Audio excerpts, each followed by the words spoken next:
History is not a closed book, but a story still being written. A single object pulled from the earth can force us to rewrite entire chapters of what we thought we knew. By the end of this journey, you will know 30 discoveries that shattered long-held beliefs about ancient technology, lost cities, and the very origins of humanity. How could a 2,000-year-old device predict eclipses? And what does a temple older than farming say about why we built civilization in the first place? What forgotten clue from the past most makes you question the story you were taught? This dialogue between our time and theirs is driven by a fundamental truth. The historical record we inherit is not a perfect transcript of the past, but a carefully curated story, often built from the writings of the powerful and the interpretations of generations of scholars. This established narrative provides a necessary framework, a map of the human journey, yet archaeology specializes in finding the landmarks that are not on that map. A truly history-challenging discovery acts like a key, turning in a lock we never noticed, revealing a corridor filled with new questions. What makes one artifact or site capable of this profound disruption? Age is certainly a factor. Finding something vastly older than expected forces us to stretch our timelines and reconsider the pace of innovation. Context is everything. An object found out of place, like a Roman coin in the Americas before Columbus, can unravel entire chapters of assumed isolation. Most importantly, the evidence must be undeniable. It must provide a new, concrete piece of the puzzle that the old story simply cannot accommodate. This process of challenge is not an attack on history, but its very lifeblood. It is how our understanding grows, how we correct our course, and how we come to see the ancient world not as a series of isolated events, but as a deeply complex and interconnected tapestry of human experience. With that framework in mind, we are ready to begin our countdown of 30 finds that did exactly that. The resistance to a new idea is a powerful force, especially when it threatens to rewrite what we think we know. This is the essence of a paradigm shift, a term that perfectly describes the seismic impact of the discoveries on our list. In science and history, a paradigm is the established framework, the accepted story that everyone works within. It provides the rules for how to interpret evidence and what questions are worth asking. For a long time, the paradigm said the Clovis people were the first in the Americas, that the Bronze Age was a simple time, and that certain technologies were impossible for ancient cultures to achieve. But then, someone finds a spear point under a layer of volcanic ash that is much older, or unearths a device of astonishing complexity in a shipwreck. At first, these discoveries are often dismissed as anomalies, mistakes, or hoaxes. The guardians of the old paradigm push back because accepting the new evidence means dismantling a lifetime of work and rethinking foundational textbooks. This conflict is not a flaw in the process, it is the process. A paradigm shift only occurs when the contradictory evidence becomes so frequent, so undeniable, that the old model simply collapses under its own weight. It is a slow, often contentious revolution. Each of the 30 finds we will explore served as a catalyst in this struggle. They were the stubborn facts that refused to fit neatly into the existing puzzle, forcing scholars to look at the pieces differently until a new, more accurate image of the past came into focus. Understanding this battle between old and new ideas transforms a simple list of artifacts into a dramatic story of human curiosity overcoming inertia. It means that every object we discuss was not just found, it was fought for. Its true significance lies not only in its age or craftsmanship, but in its power to change minds. The journey from a buried object to a rewritten textbook is not a straight line. It is a path paved with meticulous science and healthy skepticism. Not every artifact pulled from the ground is a history-shattering revelation.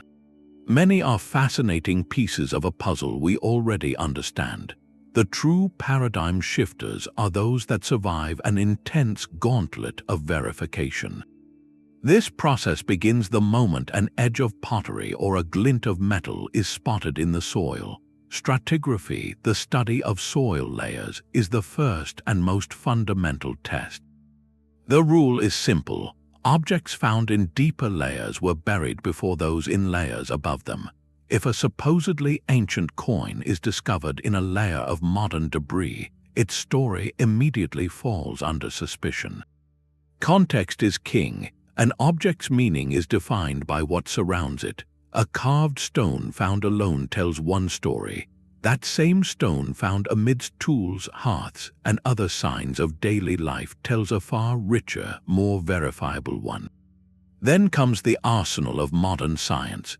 Radiocarbon dating measures the decay of a radioactive isotope in organic materials like wood, bone, or cloth, providing a reliable age range.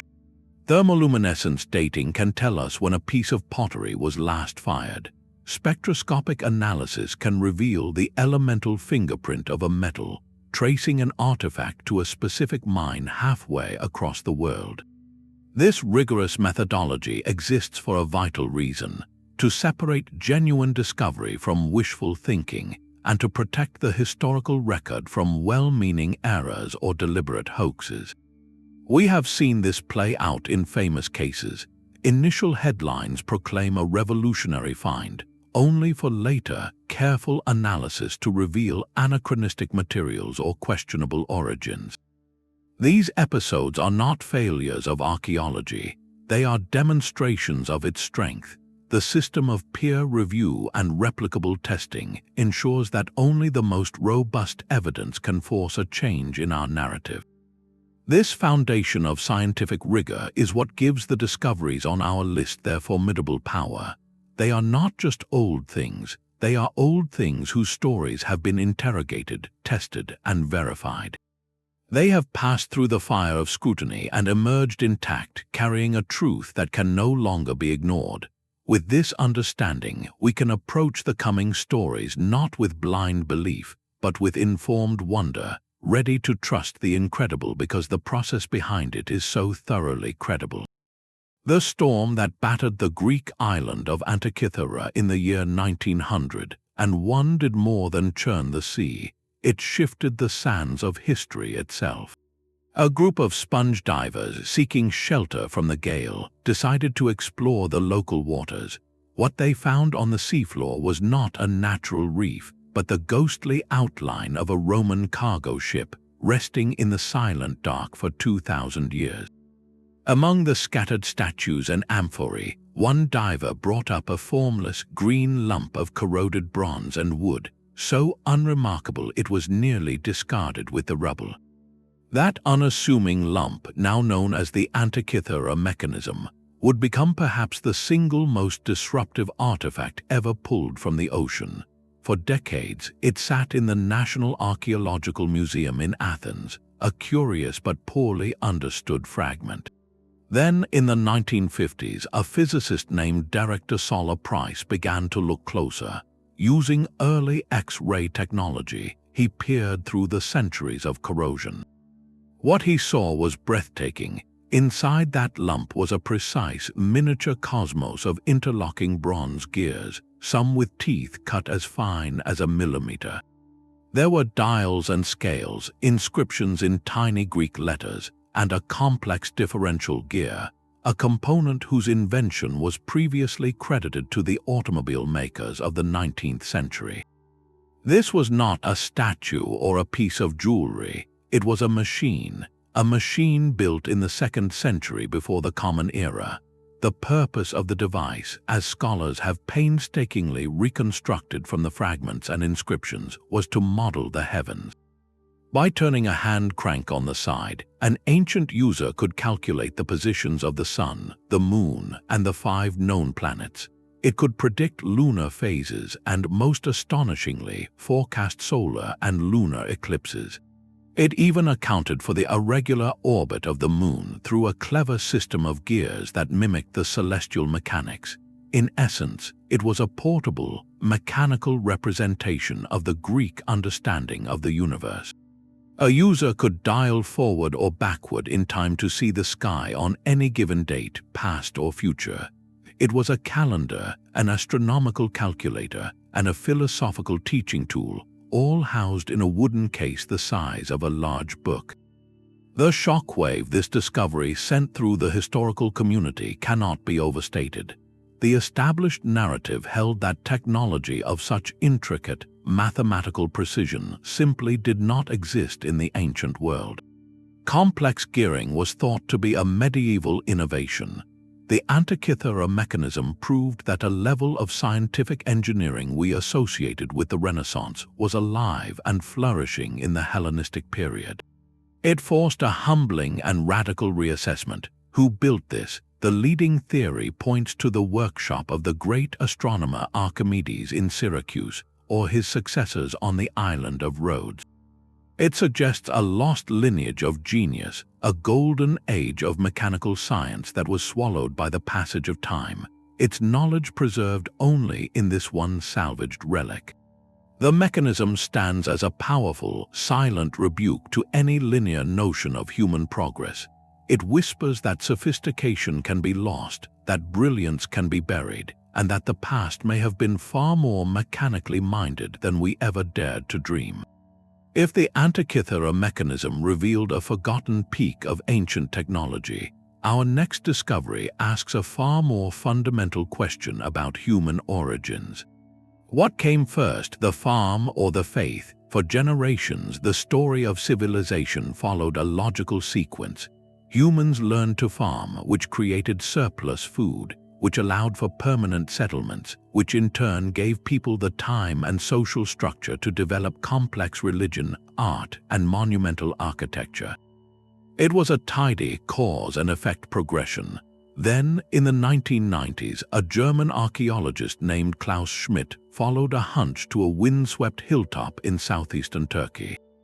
What he began to uncover at Göbekli Tepe did not just add a new chapter to prehistory, it ripped up the entire first page of the book. The site is not a city or a village. It is a series of at least 20 circular enclosures built from massive T-shaped limestone pillars. Each monolith weighs many tons, with the largest standing over 16 feet tall.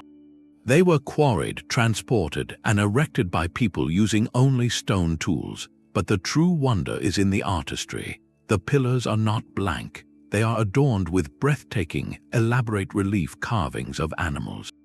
Lions, foxes, scorpions, vultures, and boars coil and prowl across the stone in a stunning menagerie.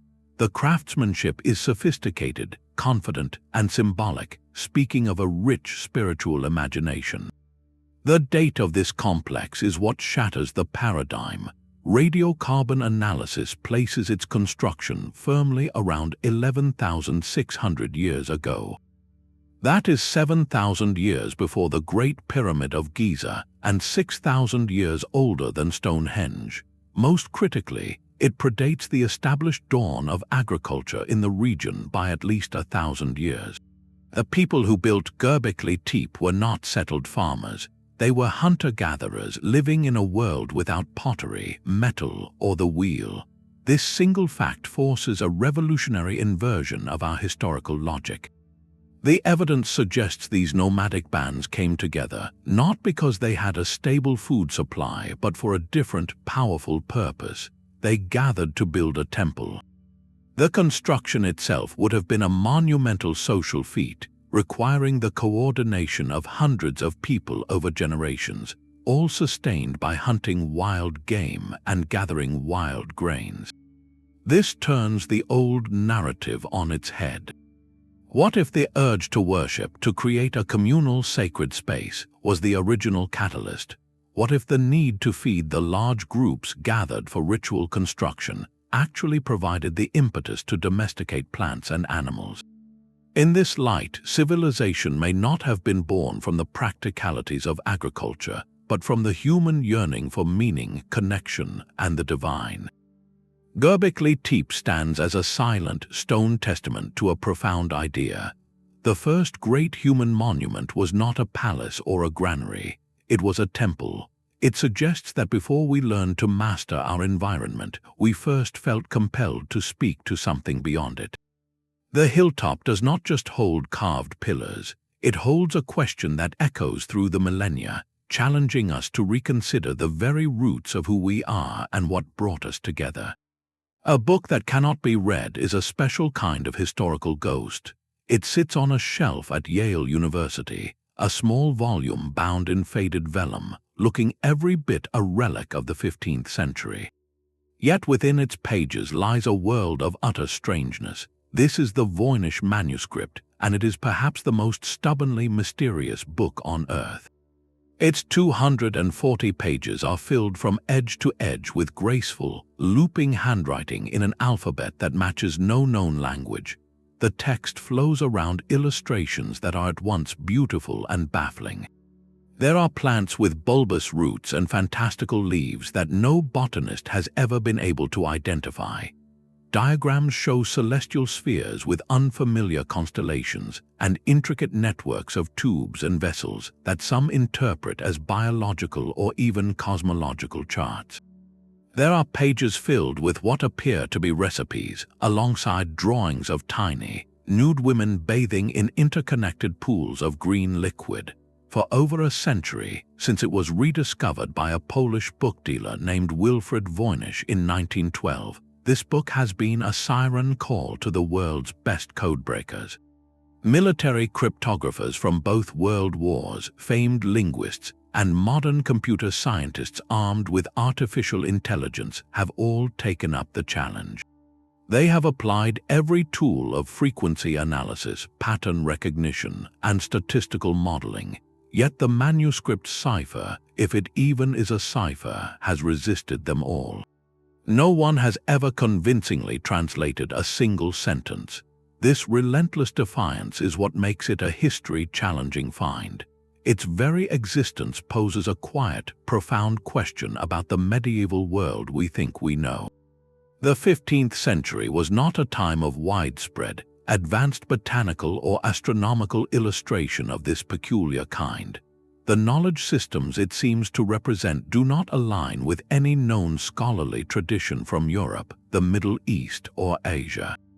This has led to a whirlwind of theories. Is it an elaborate hoax from the Renaissance, a meaningless creation meant to fetch a high price from a gullible collector? The consistency and complexity of the script and artwork make this difficult to believe. Could it be a record of lost, esoteric knowledge, perhaps from a secret society or a lone, brilliant herbalist recording a personal vision in a constructed language? Or is it something more mundane, like a treatise on women's health written in a heavily abbreviated and coded form to protect the practitioner? The truth is, we simply do not know. The Voynich Manuscript does not give us answers. Instead, it gives us a perfect, polished mirror of our own curiosity and the limits of our scholarly tools. It challenges the assumption that with enough data and processing power, every secret of the past can be unlocked. Some doors, it seems, remain closed. This book is a humbling reminder that history is not just the story we have managed to decipher. It is also the silent, elegant script we are still learning how to see, a permanent echo from an intellectual world that may be forever just beyond our reach. A desert holds secrets in its silence, and on the arid plains of southern Peru, the earth itself speaks in a language of staggering scale. The Nazca Lines are a gallery without walls, a collection of over 800 straight lines, 300 geometric figures, and 70 biomorphic drawings of animals and plants etched into the dark desert pavement. From the ground, the effect is subtle, almost invisible, a shallow groove where the reddish pebbles have been removed to reveal the lighter soil beneath. It is only from the vantage point of the sky that the true vision reveals itself. A hummingbird with a wingspan longer than a commercial jet stretches across the plateau. A spider nearly 150 feet long seems to crawl over the landscape. There is a monkey with a spiraled tail, a condor, a whale, and intricate trapezoids and triangles that run for miles toward distant hills. Created by the Nazca culture between 500 before the Common Era and 500 after, these geoglyphs have whispered a persistent riddle across 2 millennia. For a long time, their discovery by the wider world only deepened the mystery.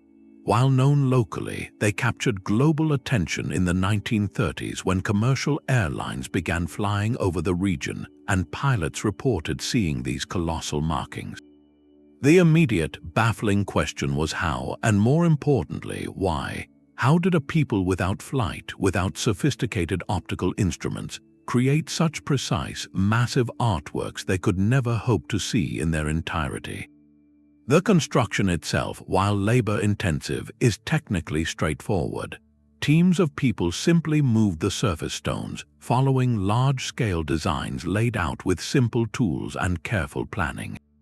Archaeologists have demonstrated that with ropes, wooden stakes, and a coordinated effort, creating straight lines and enlarging a small model into a vast drawing is entirely feasible. The real challenge the lines presented was not to engineering, but to historical imagination. They forced a rejection of the simplistic view that pre-Columbian societies were isolated or intellectually limited. The Nazca clearly possessed advanced knowledge of surveying and geometry, and an extraordinary patience to execute a vision meant to unfold over generations.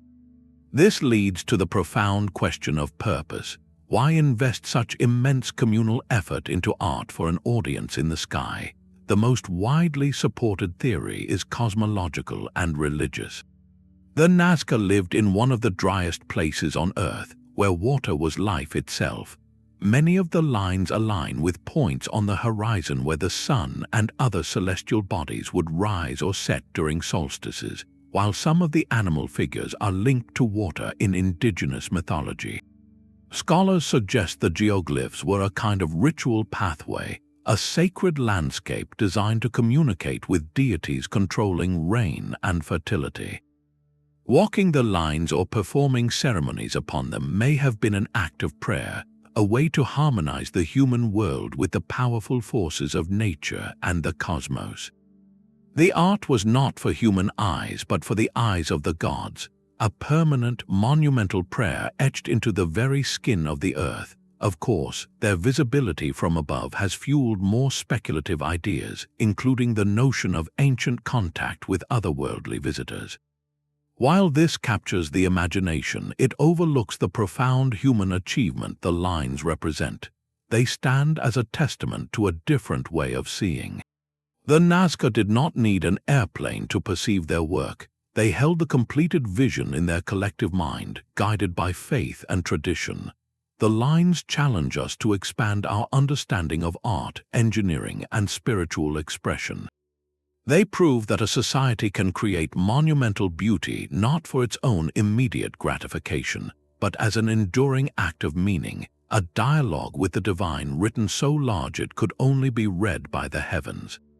This desert canvas reminds us that the greatest human projects often spring from a deep need to connect with something larger than ourselves, leaving a mark meant not for a generation, but for eternity.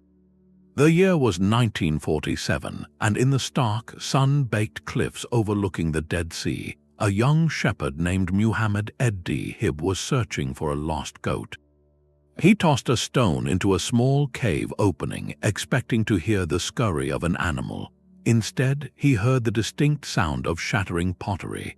Climbing inside, he found not his goat, but a collection of tall, cylindrical jars. Inside them, wrapped in linen, were scrolls of leather and papyrus darkened with age. In that single, accidental moment, he had unlocked not a treasure of gold, but a library of time. These were the first of the Dead Sea Scrolls, a discovery that would send tremors through the foundations of religious history. Over the next decade, archaeologists and Bedouin searchers would comb through 11 caves in the area of Qumran, recovering tens of thousands of fragments from around 900 different manuscripts. The texts were meticulously penned in Hebrew, Aramaic, and Greek, and their age was staggering. radiocarbon dating and paleographic analysis placed them between the 3rd century before the Common Era and the 1st century after, a period of immense spiritual ferment known as the Second Temple Era. For scholars of the Bible, this was like turning on a light in a room that had only been seen by candlelight. Before this discovery, the oldest complete Hebrew manuscripts of books like Isaiah or the Psalms were from the Middle Ages, copied around the year 1000. The Dead Sea Scrolls pushed our direct evidence back by a full millennium. Suddenly, researchers could hold in their hands a copy of the Book of Isaiah that was over 2,000 years old. The significance of this cannot be overstated. It allowed for an unprecedented textual comparison.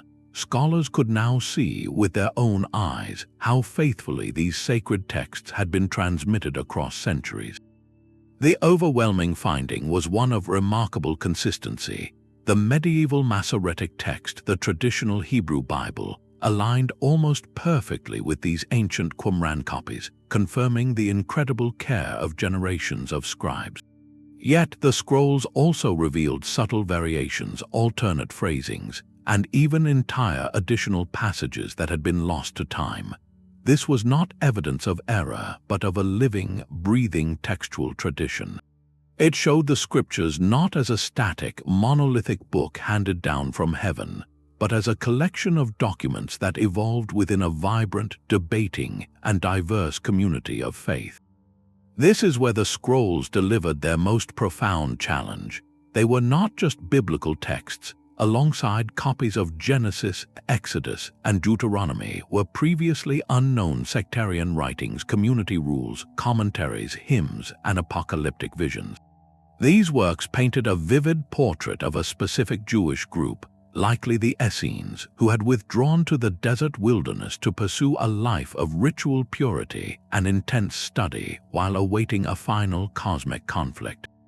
This rich cache revealed that Second Temple Judaism was not a single, unified religion waiting for Christianity to emerge. It was a tapestry of competing interpretations, messianic expectations, and theological debates. The scrolls provided the immediate cultural and intellectual backdrop against which figures like John the Baptist and Jesus of Nazareth lived and taught.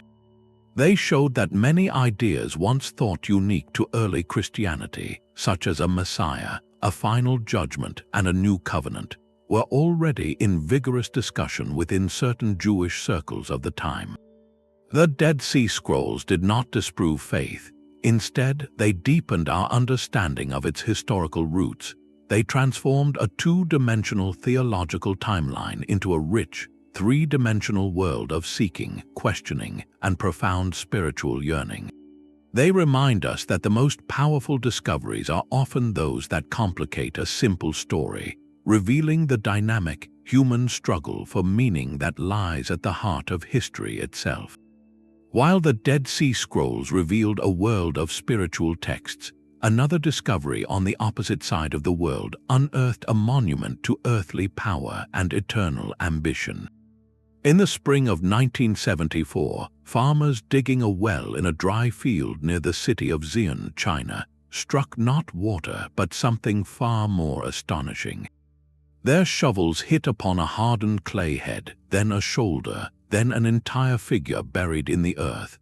They had accidentally broken into the vault of an ancient emperor's most profound belief. This was the first glimpse of the Terracotta Army, a silent legion of thousands of life-sized clay soldiers, chariots, and horses, standing guard for over 2,000 years. They were created to accompany China's first emperor, Qin Shi Huang, into the afterlife, a testament to a ruler who unified the warring states and gave the nation its very name. The sheer scale of the find was almost incomprehensible. To date, archaeologists have uncovered 3 vast pits containing an estimated 8,000 warriors, each one unique. No two faces are exactly alike. They bear different hairstyles, expressions, and ranks, from armored generals and officers to infantrymen, archers, and charioteers. They stand in precise military formation, a complete army frozen in time, complete with hundreds of clay horses and dozens of bronze chariots. The artistic detail is staggering.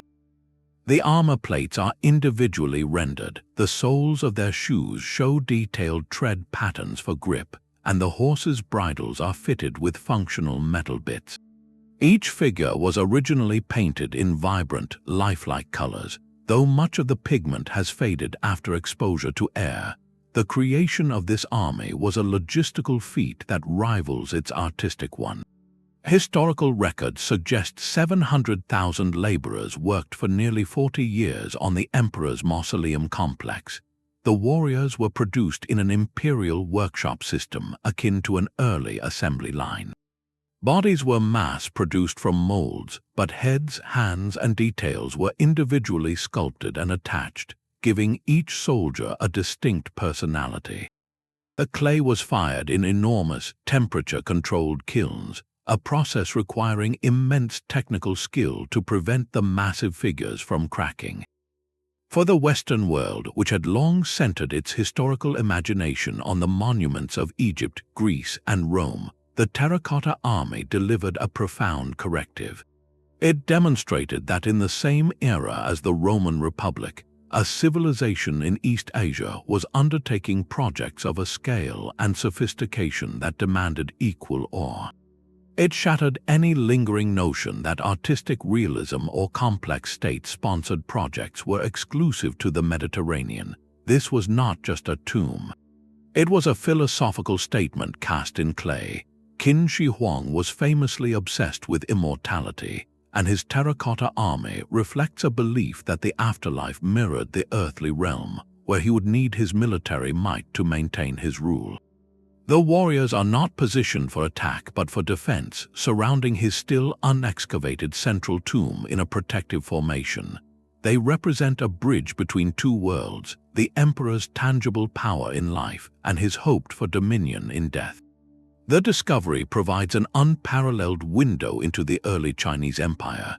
From the warriors, we learn about military organization, armor technology, and even ancient hairstyles and fashion.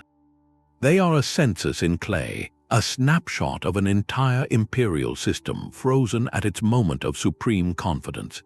The silent ranks speak volumes about the human cost of such ambition, the countless lives spent to realize one man's vision of eternity. Yet they also speak to the timeless drive to be remembered, to defy mortality not just with memory, but with a tangible, awe-inspiring presence. The farmers' shovels did more than find statues. They opened a door to an ancient mind, revealing an emperor's attempt to conquer time itself with an army of earth and fire. The key to an entire civilization can sometimes be found in a single, broken slab of stone. For centuries, the monumental script of ancient Egypt, the hieroglyphs that adorned temple walls and royal tombs, were a magnificent enigma.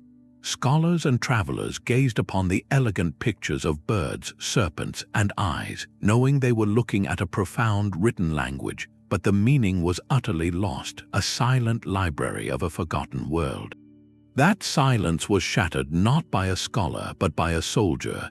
In July of 1799, French troops under Napoleon Bonaparte were rebuilding a fort near the Egyptian town of Rosetta, known as Rashid. A lieutenant named Pierre-François Xavier Bouchard noticed a dark, irregular slab of granodiorite stone built into an old wall. When they pulled it free, they saw it was covered in inscriptions, not in one language but 3 distinct bands of text. At the top were the classic pictorial hieroglyphs. In the middle was a cursive script known as Demotic, the everyday administrative writing of late-period Egypt. And at the bottom was clear, readable ancient Greek.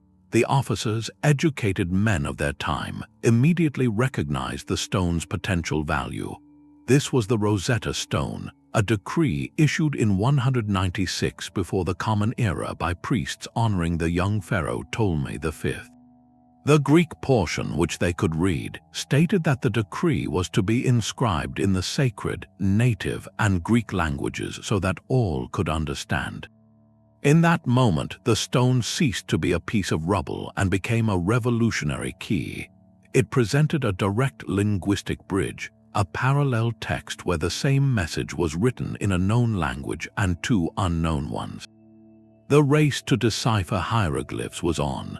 The stone became a prize of war, eventually captured by the British and placed in the British Museum where it remains.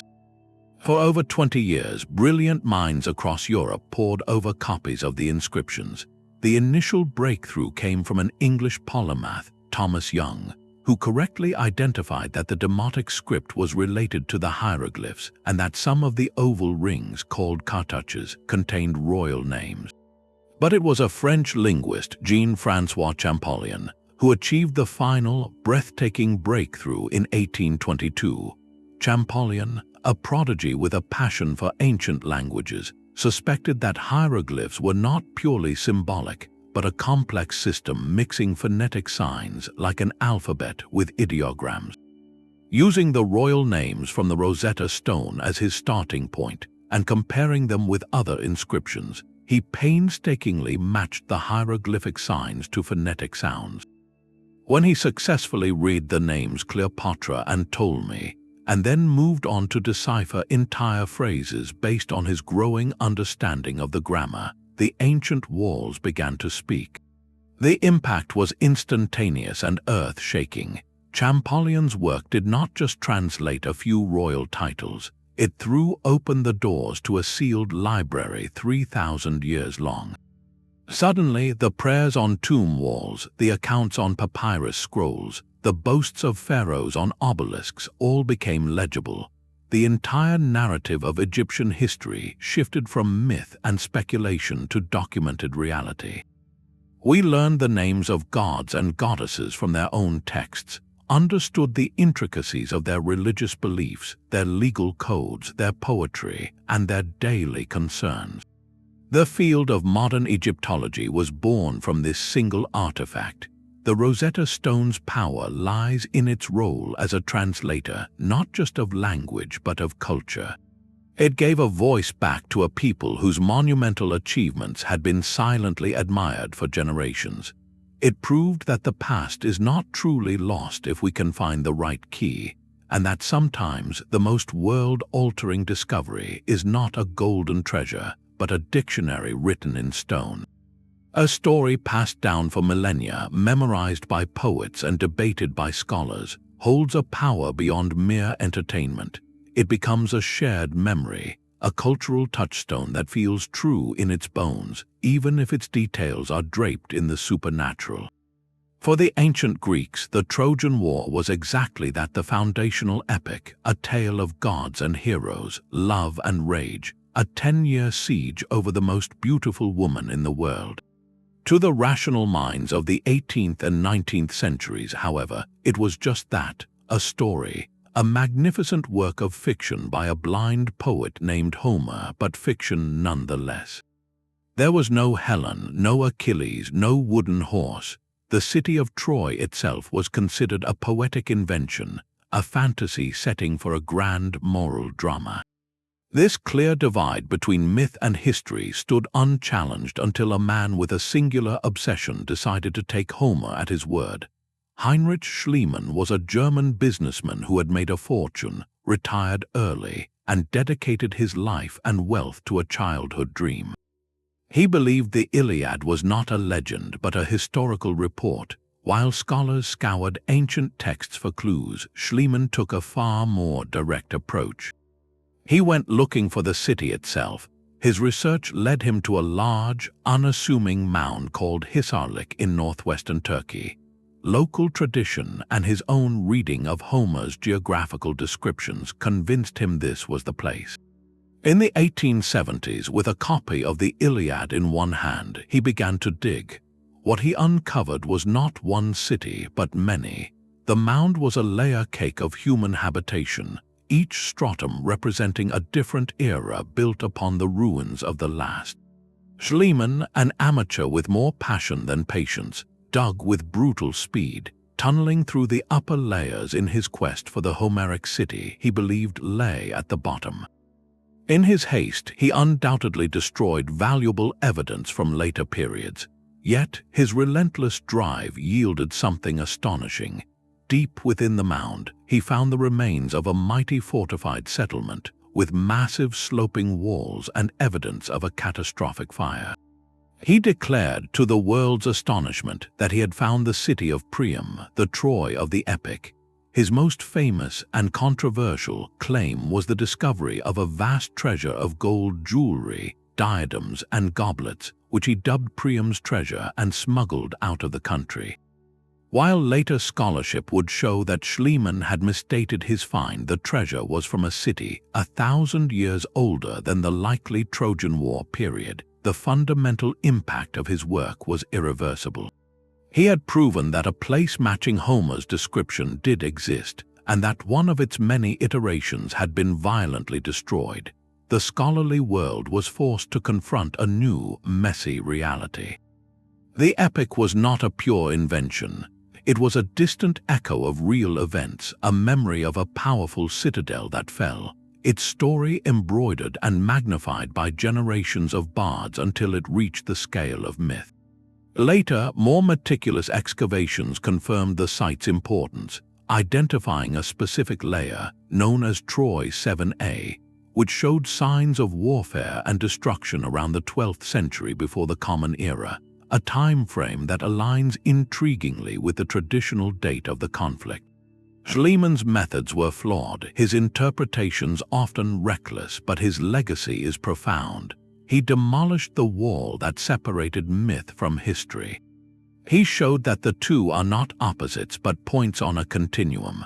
A real war could become the seed for an immortal story, and a legendary city could have very real, very tangible walls. The discovery of Troy taught us that sometimes the most enduring truths are not found in dry chronicles, but in the poetry of memory, waiting for someone to listen closely enough to hear the history whispering beneath the verse. Their colossal faces stare inland, their backs forever turned to the endless Pacific. The Moai of Easter Island are more than statues. They are silent witnesses to a story of astonishing creation and sobering consequence, a narrative that rewrote what we thought possible for an isolated society. When Dutch explorer Jacob Roggeveen first sighted the island on Easter Sunday in 1722, he encountered a landscape dotted with these brooding giants, some standing over 30 feet tall and weighing more than 80 tons. The immediate European assumption was one of primitive mystery. How could a people living on the most isolated inhabited island on Earth, over 2,000 miles from the nearest continent, possibly have achieved such a feat? The early narrative framed the Rapa Nui as a lost, perhaps even foolish, people who had wasted their energy on these idols. Modern archaeology has completely overturned that condescending view, revealing a story of profound sophistication and ultimately a powerful warning. The Moai were not the work of a simple culture. They were the spiritual and social masterpieces of a complex Polynesian society that thrived on the island, known to them as Rapa Nui for centuries. Between roughly 1250 and 1500 of the Common Era, the islanders carved nearly 1,000 of these figures directly from the volcanic tuff of a single quarry, Rono Reraku. The quarry itself is a breathtaking sight, a mountainside littered with statues in every stage of completion, as if the workers simply walked away one day. The carving process was a marvel of coordinated labor, using only stone hand tools called toki to patiently chip away the rock, freeing the monolithic forms. But the true engineering puzzle was not the carving, it was the moving. How did they transport these multi-ton giants, some weighing as much as 2 blue whales, across miles of rugged terrain to stone platforms called ahu along the coast? For decades, this was the central mystery. Popular theory suggested they were dragged horizontally on log rollers, a method that would have consumed vast quantities of the island's once lush palm forests. More recent experimental archaeology, however, has revealed an elegant and surprisingly simple solution championed by researchers like Terry Hunt and Carl Lipo. By physically testing the idea, they demonstrated that a relatively small team could walk a moai upright, rocking it from side to side in a controlled shuffle, using only ropes and human coordination. This walking method would have been far more efficient, requiring fewer resources and aligning with oral traditions that described the statues walking to their places. This discovery transforms our understanding of the endeavor.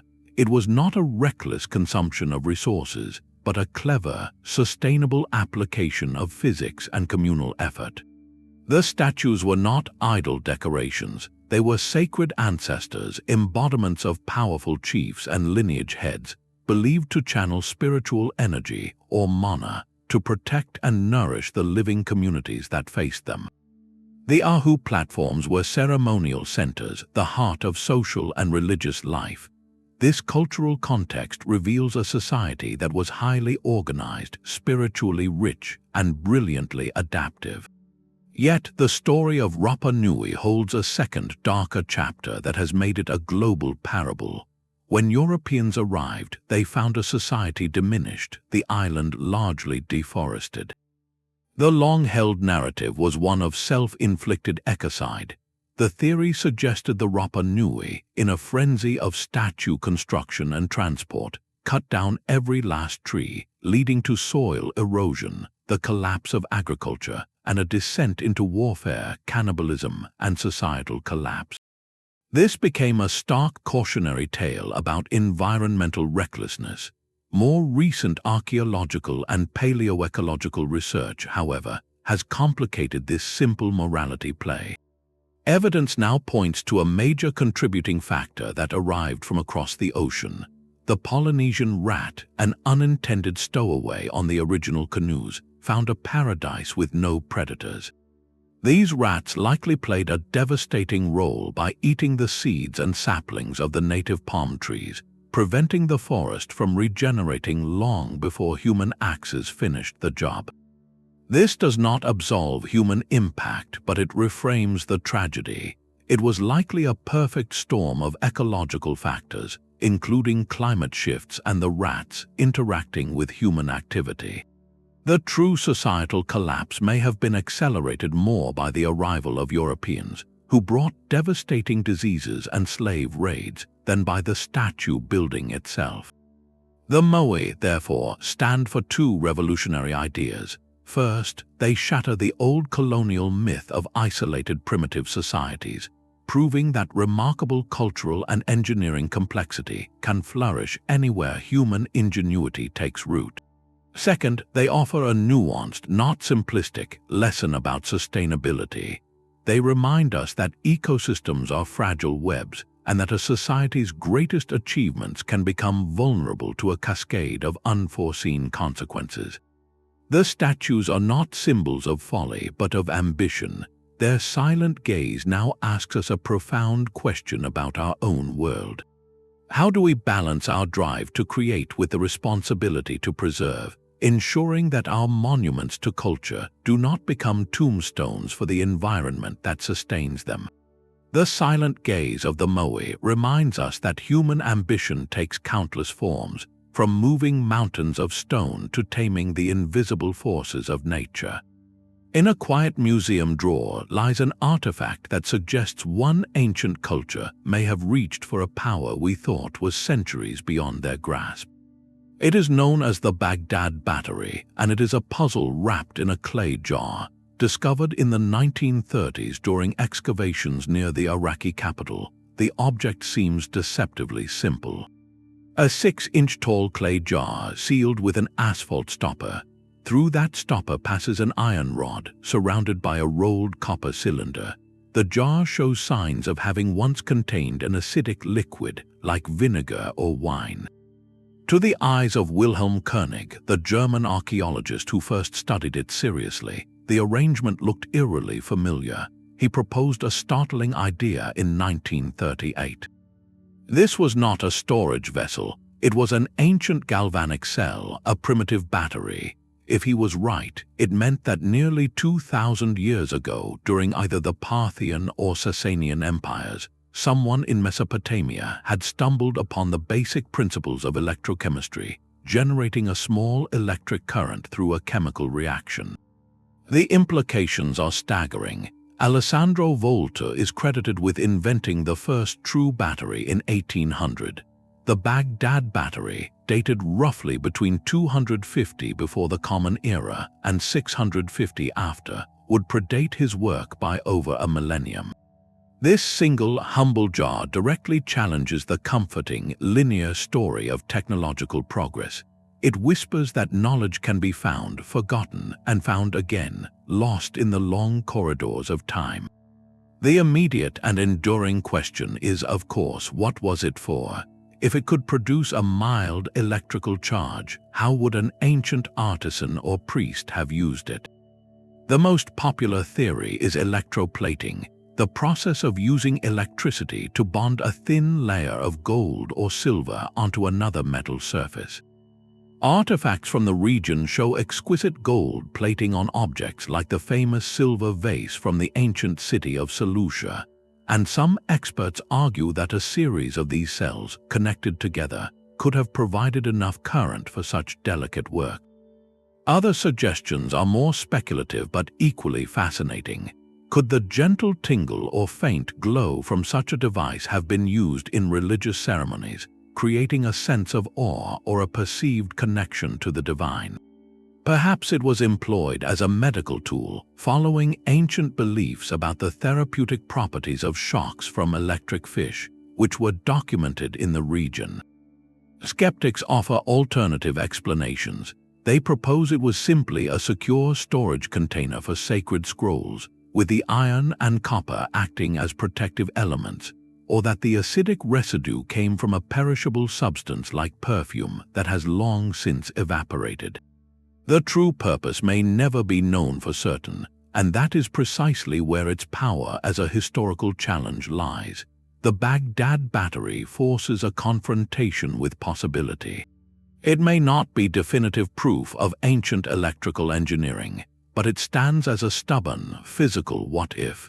It compels us to reconsider the intellectual landscape of the ancient world, not as a series of isolated breakthroughs, but as a continuous, often hidden, experimentation with the fundamental forces of nature.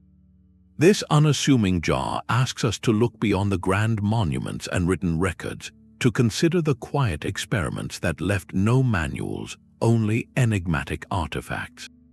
It suggests that the spark of discovery can ignite in any era, and that our modern mastery of electricity might not be the first chapter in that story, but merely the most recent one we have managed to keep the lights on for. Buried treasure does not always glitter. Sometimes it lies beneath a suburban field in Scotland, patiently waiting for the earth to be peeled back. In 2015, archaeologists did just that, carefully removing 50 years' worth of protective soil from a massive sandstone slab known as the Cochno stone.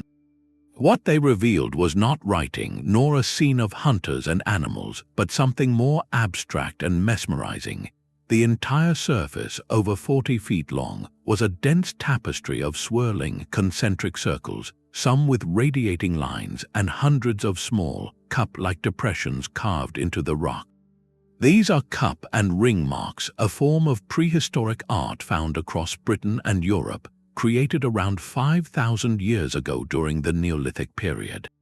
For over a century since its initial discovery, the Cochno stone has been a magnificent enigma. The common interpretation of such markings leaned toward the ritualistic or territorial, perhaps symbols of a family lineage or offerings to forgotten spirits. But the sheer density and precise geometry of the Cochno stone's design sparked a more celestial theory. A team of researchers from the University of Glasgow proposed a radical idea. What if this was not just art but a map, specifically a map of the night sky? The proposal hinges on the patterns themselves. The interconnected rings and cups, they suggest, could represent constellations with the size and depth of the markings corresponding to the brightness of stars. The complex, swirling lines might chart the movement of celestial bodies or mark significant astronomical events like solstices or eclipses. If this interpretation holds, the Cochno stone would be one of the oldest known celestial maps in the world, predating many written star charts by millennia. This possibility sends a quiet tremor through our understanding of Neolithic societies. It challenges the assumption that such deep, systematic astronomical observation and recording were the sole province of later, so-called advanced civilizations like the Babylonians or Egyptians. Instead, it paints a picture of early farming communities in Britain, not just as builders of stone circles, but as keen, lifelong students of the heavens. They would have lived intimately with the sky, its rhythms dictating planting, harvest, and ceremony. The stone, in this light, becomes less a mystery and more a sophisticated tool for knowledge transmission. It could have been a teaching slate for elders to instruct the young, a communal calendar etched in permanent stone, or a sacred diagram linking the earthly realm with the cosmic order. The very act of carving it, a painstaking process using stone tools, signifies the immense importance of this knowledge. It was worth rendering in a form meant to last for ages. Of course, not all scholars agree with the star map theory.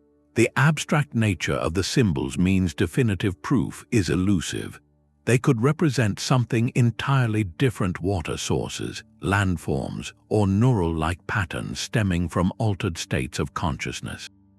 This debate is the heart of its historical challenge. The Cochno stone forces us to sit with a profound ambiguity. It refuses to tell us its secret in a language we can easily understand. Instead, it asks us to expand our imagination about the inner lives and intellectual pursuits of people 5,000 years gone. Were they looking down at the rock as they carved, or were they looking up, translating the glittering chaos of the night into a permanent, beautiful code? The stone, now protected under a clear viewing cover, continues its silent vigil. It is a reminder that some of history's most profound messages are not written in words, but in circles and cups, a language of the cosmos waiting for us to learn how to read it. High in the Andes, overlooking the ancient Inca capital of Cusco, a fortress wall curves against the skyline like the toothy grin of a stone giant. This is Sacsayhuamán, and its construction is an act of such impossible precision that it seems to defy the very laws of physics. When Spanish conquistadors first laid eyes upon it in the 16th century, they were awestruck. They could not reconcile what they saw with their belief in their own cultural and technological superiority. They attributed its creation not to the Inca people before them, but to demons or to a vanished race of giants. This initial colonial dismissal, this refusal to see indigenous genius, is the first historical challenge the walls present. They stand as a permanent, physical rebuttal to any narrative that diminishes the engineering prowess of pre-Columbian America. The reality is far more impressive than any myth. The walls are composed of massive limestone blocks, some weighing over 120 tons, hauled from quarries miles away without the wheel, without draft animals stronger than the llama, and without iron tools. The stones are not simple rectangles, they are polygonal, each one a unique, irregular shape with between 6 and 32 sides, cut to fit perfectly against its neighbors in a complex, interlocking jigsaw puzzle.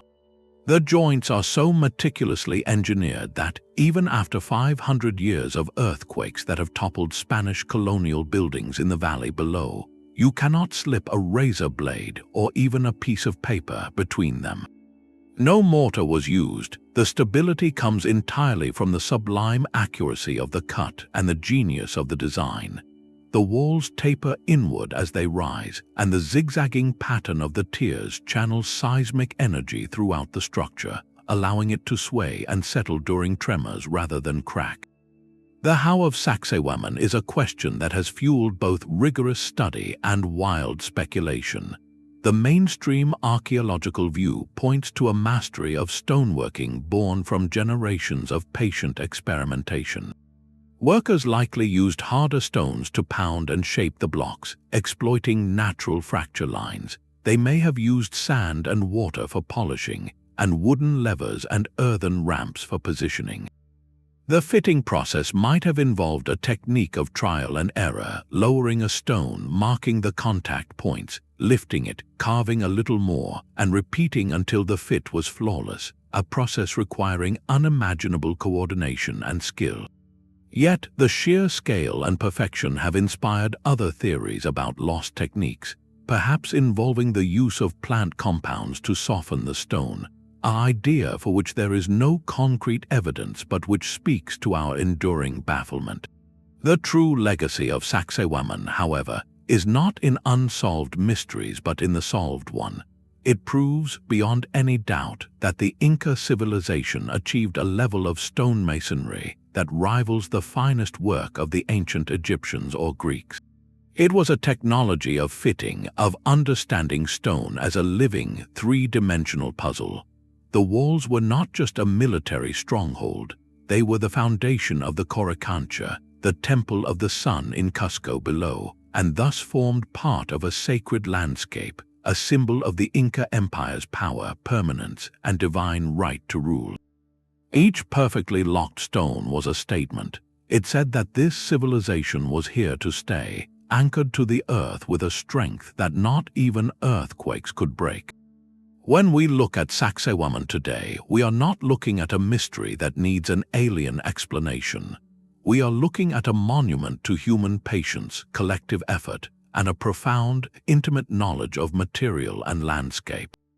It is a masterpiece that quietly corrects the historical record, reminding us that genius is not the property of one continent or one era, but a spark that can ignite anywhere humans dare to build for the ages. A hammer should not be a time traveler, yet one simple tool seems to have done exactly that, embedded in stone as if waiting for the world to catch up. In 1936, near the town of London, Texas, a couple hiking along a creek bed noticed an unusual piece of rock with a chunk of wood protruding from it. When they cracked it open, they found inside a well-formed iron hammerhead, set onto a partially petrified wooden handle. The rock that encased it was identified as Cretaceous limestone, a formation dating back over 100 million years. This was the birth of the legend of the London Hammer, an artifact that, if taken at face value, presents a paradox of impossible scale. According to the established timeline of human evolution, our species, Homo sapiens, has only walked the earth for roughly 300,000 years. We did not begin working iron until a few thousand years ago. A modern-style hammer, complete with a crafted wooden handle, simply could not exist in a layer of rock formed during the age of dinosaurs. This is the defining characteristic of what enthusiasts call an out-of-place artifact, or oopart. An oopart is any object whose technical sophistication or historical context seems wildly at odds with its discovered location and age. These artifacts act like splinters in the smooth grain of history, irritating the established narrative and provoking intense debate.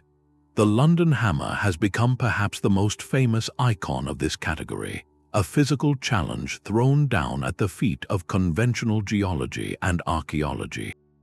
For those who question mainstream timelines, the hammer is a smoking gun, evidence that advanced human cultures, or perhaps other intelligent beings, existed in a deep, forgotten past. It suggests our history books are missing entire chapters, that cataclysms have reset civilization more than once, burying the evidence under layers of time and stone. The scientific community, however, offers a different, more geological explanation. Most geologists who have studied the case argue that the hammer is not ancient at all, but a relatively recent tool, perhaps from the 19th century. Their explanation hinges on a process known as concretion. Minerals in water can precipitate and harden around an object, forming a nodule of rock relatively quickly in geological terms. The hammer could have been lost or discarded near the creek, and over the decades, dissolved iron and limestone in the water formed a hard, shell-like casing around it. This concretion could mimic the appearance of the surrounding ancient bedrock without actually being the same age. The partial petrification of the wooden handle supports this, as petrification can occur in centuries under the right mineral-rich conditions, not necessarily requiring millions of years. This rational explanation, however, does not completely drain the artifact of its power to challenge. The London hammer forces a vital discussion about how we interpret context in the ground. It highlights the constant tension between an extraordinary claim and the necessity for ordinary evidence.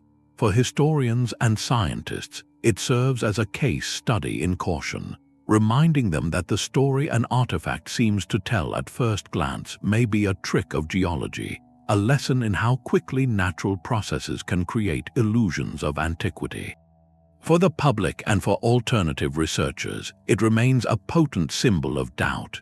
It represents the possibility that our dating methods or our historical models might be incomplete, that the Earth has a way of swallowing and preserving secrets in ways we do not yet fully understand. Regardless of which side of the debate one finds more compelling, the hammer's true legacy is its role as a catalyst. It fuels curiosity and demands scrutiny.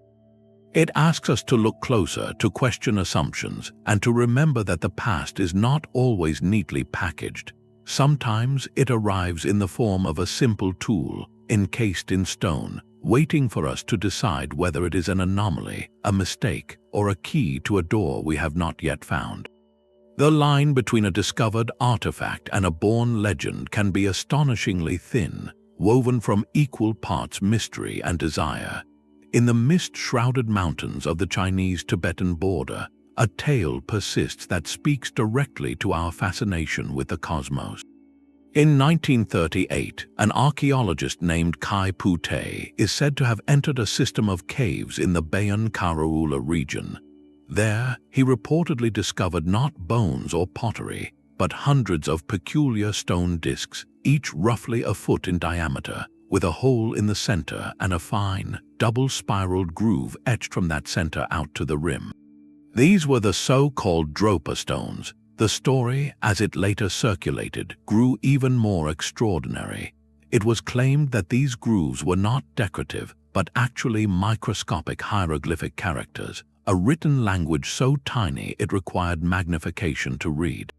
A later, alleged translation of these inscriptions proposed a narrative that ignited the imagination. The discs were said to be the recorded history of a people called the Dropa, who had crash-landed their spacecraft in the mountains thousands of years ago and, unable to repair it, became stranded on Earth. This account, suggesting direct extraterrestrial contact in the deep past, created a perfect storm of controversy. It presented a physical artifact with a seemingly verifiable, otherworldly story. The immediate and enduring reaction from the academic establishment was one of firm and unified dismissal. Mainstream archaeologists and historians point to a complete absence of verifiable evidence. No reputable scientific journal ever published Kai Pu-te's findings. The discs themselves have never been made available for independent, peer-reviewed analysis, and no photographs from the original excavation exist. Scholars classify the entire episode as a classic modern myth, likely born from a combination of misidentified Neolithic stone artifacts, like by discs which are common in the region, and a sensational story that was added in layers through magazine articles and books in the decades that followed. It is seen as a hoax, or more charitably, a case of mistaken identity amplified by a compelling narrative. Yet, to simply label the Dropa stones as a hoax and move on misses their profound cultural impact. Their persistent legend does something far more interesting than challenge archaeological fact. It challenges the boundaries of historical discourse itself. The story endures in books, documentaries, and online forums because it taps into a powerful, almost primal human yearning. It speaks to a desire to look at the unexplained monuments and artifacts of antiquity and ask a thrilling question. What if we are not alone in our history? What if the clues have been here all along, waiting in a cave inscribed on stone? The Dropa stones, whether real or not, represent a cultural artifact of our own time. They reflect our modern longing to find confirmation in the past that the universe is populated, that our origins might be star-born, and that human history is part of a much grander interstellar story. In this light, the discs are less an archaeological find and more a mirror. They show us our own hope for cosmic connection, and the timeless temptation to fill the silent gaps of prehistory with stories that give the unknown a familiar, if far more spectacular, face.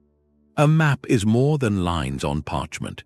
It is a snapshot of a world as it was understood, a reflection of ambition, knowledge, and sometimes profound mystery. In the Topkapi Palace Museum in Istanbul, a fragment of such a map, drawn on gazelle skin in 1513, holds a secret that has puzzled scholars for decades. This is the Piri Reis Map, created by the Ottoman admiral and cartographer Piri Reis. At first glance, it is a beautiful artifact of its age, showing the known coastlines of Europe, Africa, and the eastern shores of South America with remarkable detail. The admiral himself noted in the margins that he compiled it from 20 source charts, including some that were captured from Christopher Columbus. This alone makes it a priceless historical document. But look closer to the southern edge of the fragment, and the familiar begins to blur into the impossible. Below the Atlantic Ocean, the map depicts a landmass that seems to connect to South America, featuring coastlines, bays, and what appear to be rivers flowing from mountains. To many who have studied it, this land bears a startling resemblance to the northern coastline of Antarctica, specifically a region known as Queen Maud Land. The problem and the source of the map's legendary status is a matter of time and ice. The continent of Antarctica was not officially sighted until 1820, over 300 years after this map was drawn. Even more baffling, the coastline shown is not the icy, glacier-choked shore we know today. It appears to be a depiction of the land beneath the ice, the actual continental shelf, free from its frozen mantle. This detail has ignited one of the most enduring debates in alternative history. How could a 16th-century admiral chart a continent buried under miles of ice, a landform invisible to any human of his era? The most radical interpretation suggests the map preserves knowledge from a vastly older, advanced seafaring civilization, one that explored the world in a prehistoric warm period when Antarctica's coasts were exposed. Proponents of this view argue that Piri Reis had access to ancient source maps, perhaps from the Library of Alexandria or even earlier, now lost cultures who possessed cartographic skills we have yet to fully appreciate. It is a thrilling narrative of forgotten explorers and cataclysms that erased their memory, leaving only this cryptic copy as evidence. Mainstream scholarship, however, offers a different set of answers grounded in the map's own context. Many cartographers and historians argue that the mysterious southern land is not Antarctica at all, but a speculative composite coastline. It could represent a distorted version of the southern parts of South America, perhaps the Patagonian coast, blended with mythical lands like the Terra Australis Incognita that European mapmakers long believed balanced the northern continents. The apparent accuracy, they suggest, is sometimes overstated. While the map is impressively detailed for its time in some areas, it also contains significant errors and omissions that are consistent with the limited geographical knowledge of the early 1500s. The rivers and bays seen on the southern land might be guesswork, artistic license, or attempts to map lands reported in sailors' tales. The true power of the Piri Reis Map, therefore, lies not in proving a single theory, but in the profound questions it forces us to confront. It challenges the neat, linear story of geographic discovery. It reminds us that history is a palimpsest, a document written over many times. Piri Reis himself was a compiler, not an original explorer. He wove together Portuguese, Spanish, Arab, and perhaps older sources into a single image. Those sources are lost to us. What did they see? What did they know? The map is a ghost of that lost knowledge, a tantalizing hint that the past may have been more connected, its sailors more daring, and its understanding more complete than our textbooks allow. It stands as a permanent invitation to wonder, a whisper from an admiral's study that the world has always been full of edges, both on maps and in our understanding, waiting to be filled in. Scattered across the lush river deltas of southern Costa Rica, the landscape holds a secret of perfect geometry. Workers clearing land for banana plantations in the 1930s first uncovered them, their machetes striking not roots but smooth, unyielding stone. They were spheres, hundreds of them, ranging from the size of a grapefruit to colossal orbs over 2 meters in diameter, weighing more than 16 tons. These are the stone spheres of the Diquis, and their silent, perfect forms pose a riddle that has endured for nearly a century. Created by the pre-Columbian Diquis culture between roughly 600 and 1500 of the Common Era, the spheres were carved from a hard, volcanic rock called gabbro. The immediate, baffling question is not just why they were made, but how. Using only other stones as hammers and perhaps heat from fires to fracture the bedrock, artisans achieved a sphericity that is often within millimeters of perfect. Modern engineers using laser scanning have confirmed their astonishing precision. This level of geometric mastery, accomplished without metal tools, measuring wheels, or written mathematics, directly challenges any simplistic view of pre-contact Central American societies. It forces us to recognize a sophisticated, hands-on understanding of form, balance, and patient craftsmanship that we are only now beginning to appreciate. The true mystery deepens when we ask about their purpose. Why would a culture invest such immense communal effort into creating these heavy, perfect objects? The spheres were not found in quarries but placed in specific arrangements, often in groups near the residences of important figures or lining pathways to public spaces. Some were clustered in alignments that may have had astronomical significance, marking solstices or other celestial events, turning a landscape into a kind of observatory. Others seem to have served as powerful social symbols. Their size and perfection likely denoted status, marking the homes of chiefs or lineages, their smooth surfaces representing authority, unity, or a connection to the cosmic order. They may have been territorial markers, sacred objects, or even representations of celestial bodies like the sun or moon, bringing the harmony of the heavens down to earth. The frustrating and beautiful truth is that no single explanation feels complete. The Diquis left no written records, and by the time of Spanish contact, their culture had faded, the knowledge of the sphere's meaning perhaps lost even to the indigenous peoples who remained. This absence of a clear answer is itself a profound historical lesson. The spheres resist our modern need for a single, functional purpose. They remind us that ancient art was rarely just decorative. It was embedded with meaning, functioning as social glue, spiritual icon, and scientific tool all at once. A sphere is the most egalitarian of shapes, looking the same from every angle, perhaps symbolizing equality or the cyclical nature of life and time. Its perfection, achieved through immense effort, could have been an act of devotion, a way to make an abstract ideal permanently tangible. Today, many spheres have been looted or moved from their original sites, disrupting the archaeological context that might have held the key to their use. Yet, their silent presence continues to challenge and inspire. They stand as monuments not to a lost technology, but to a lost worldview. They prove that a society can pursue abstract perfection for its own sake, investing generations of labor into creating forms of serene beauty whose full meaning we may never fully grasp. In their perfect roundness, we see a reflection of human desire to shape the chaotic natural world into order, to leave behind not just tools or temples, but ideals made solid, waiting patiently in the jungle for us to learn how to see them. For centuries, the city of Heracleion lived only in whispers.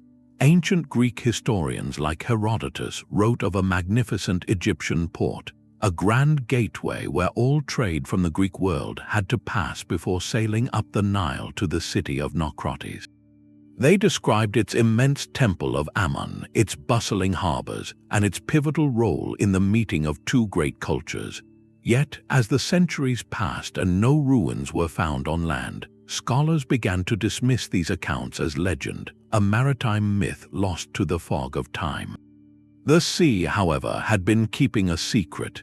In the year 2000, a team led by French marine archaeologist Franck Goddio was conducting a geophysical survey in Abu Qir Bay, just off the coast from modern Alexandria. Their sonar equipment began to paint a ghostly picture on the screens, not of a smooth seabed, but of colossal shapes lying in the dark, 30 feet below the surface. When divers descended, they were met with a sight that seemed to stop time itself. Emerging from the silt were the towering remains of a sunken world. This was not a shipwreck or a scattered collection of artifacts. It was an entire city frozen in its moment of drowning. The legendary Heracleion, spoken of for over 2 millennia, had been found, perfectly preserved in its watery tomb. The scale of the discovery was staggering. Over the next 2 decades, excavations would reveal a sprawling metropolis that served as Egypt's primary Mediterranean port for centuries. Divers brought up monuments that defied belief. A 16-foot-tall red granite statue of the god Hapi, deity of the Nile flood, lay on the seabed. A 5-meter-tall stela, a royal decree inscribed in both Egyptian hieroglyphs and ancient Greek, stood where it had been erected, a testament to the city's bicultural life. They found the remains of grand temples, their stone columns and walls now hosting silent forests of coral and fish. Dozens of ancient shipwrecks and hundreds of anchors were uncovered in the harbors, along with a treasure trove of everyday objects: gold coins, delicate jewelry, bronze ceremonial bowls, and stone weights used by traders from across the ancient world. Each object told a story of vibrant, daily life in a city that was the New York or Shanghai of its era, a humming cosmopolitan hub where Egyptian priests, Greek merchants, and Phoenician sailors mingled in the markets. The city's fate adds a layer of profound drama to its discovery. Heracleion did not fall to war or invasion. It was claimed by the very landscape it depended upon. Geologists now believe a perfect storm of natural disasters led to its demise. The city was built on unstable sediments at the mouth of the Nile's canopic branch. A combination of rising sea levels, a gradual subsidence of the land, and possibly a major seismic event, like an earthquake or a tsunami, caused the ground to liquefy. Over the course of the 2nd century before the Common Era, the buildings, the statues, the very streets of this mighty port simply sank into the soft clay, swallowed by the Mediterranean. The water and the protective layer of silt that followed acted as a remarkable preservative, locking the city in a state of suspended animation for over 2,000 years.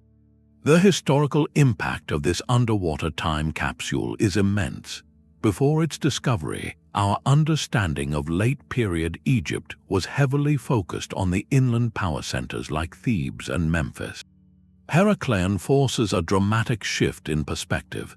It reveals a dynamic, outward-looking Egypt, one deeply engaged in Mediterranean trade and cultural exchange. The city was the mandatory customs point, the tax collection center where all Greek goods were inspected and duties paid before entering the kingdom. It was here that Greek travelers first encountered the full majesty of Egyptian religion and state power.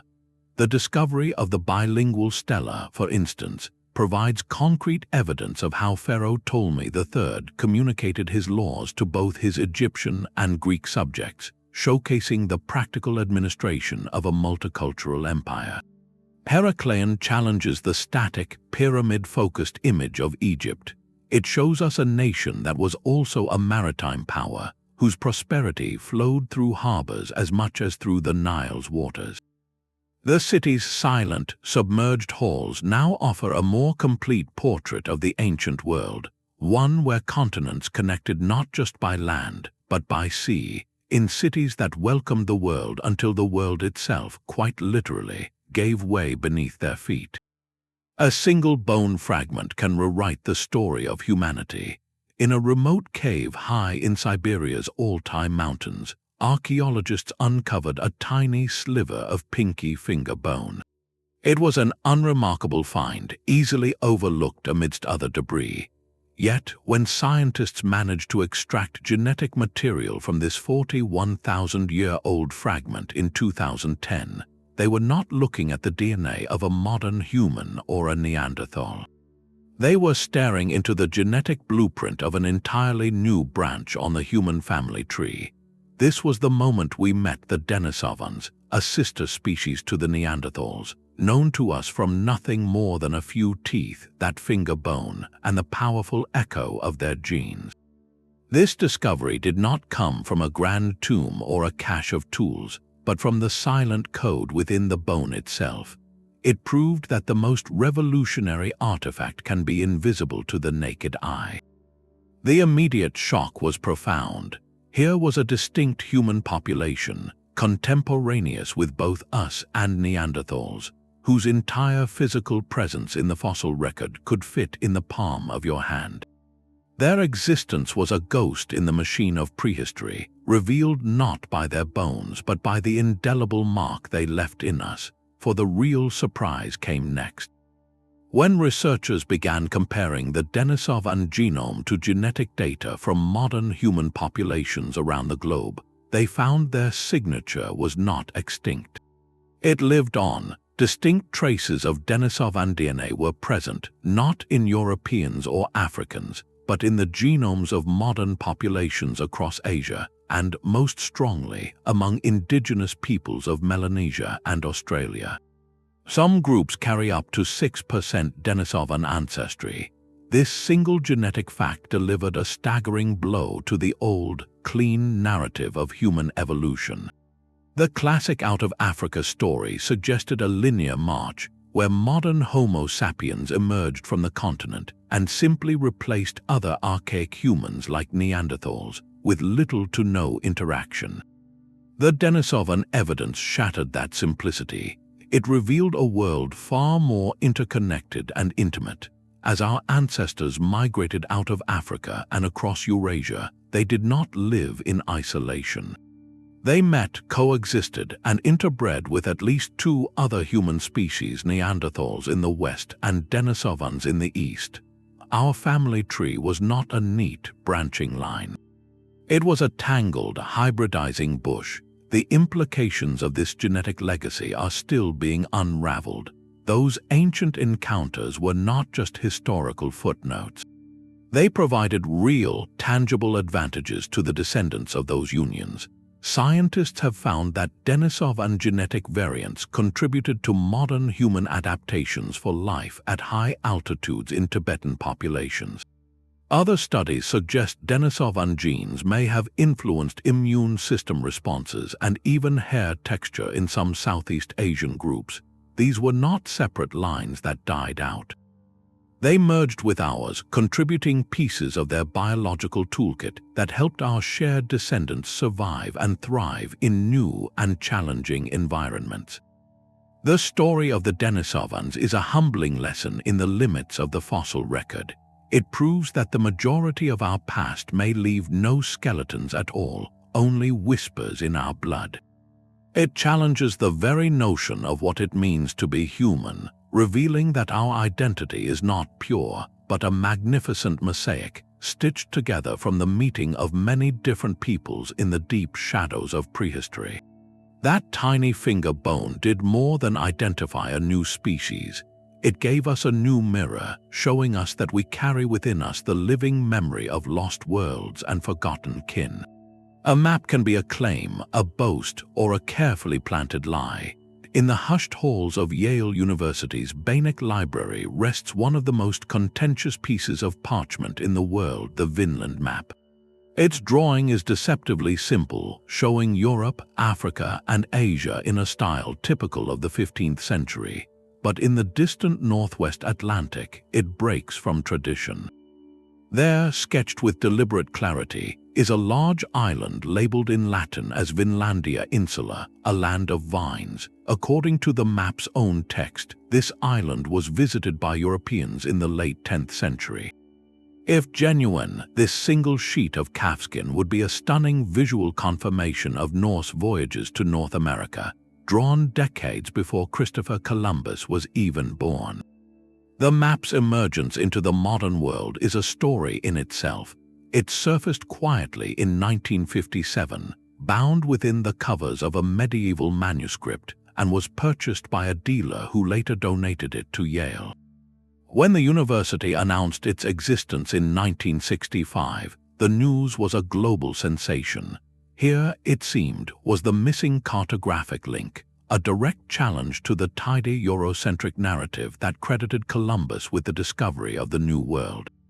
It appeared to corroborate the Icelandic sagas, which told of Leif Eriksson's journey to a fertile land he called Vinland around the year 1000.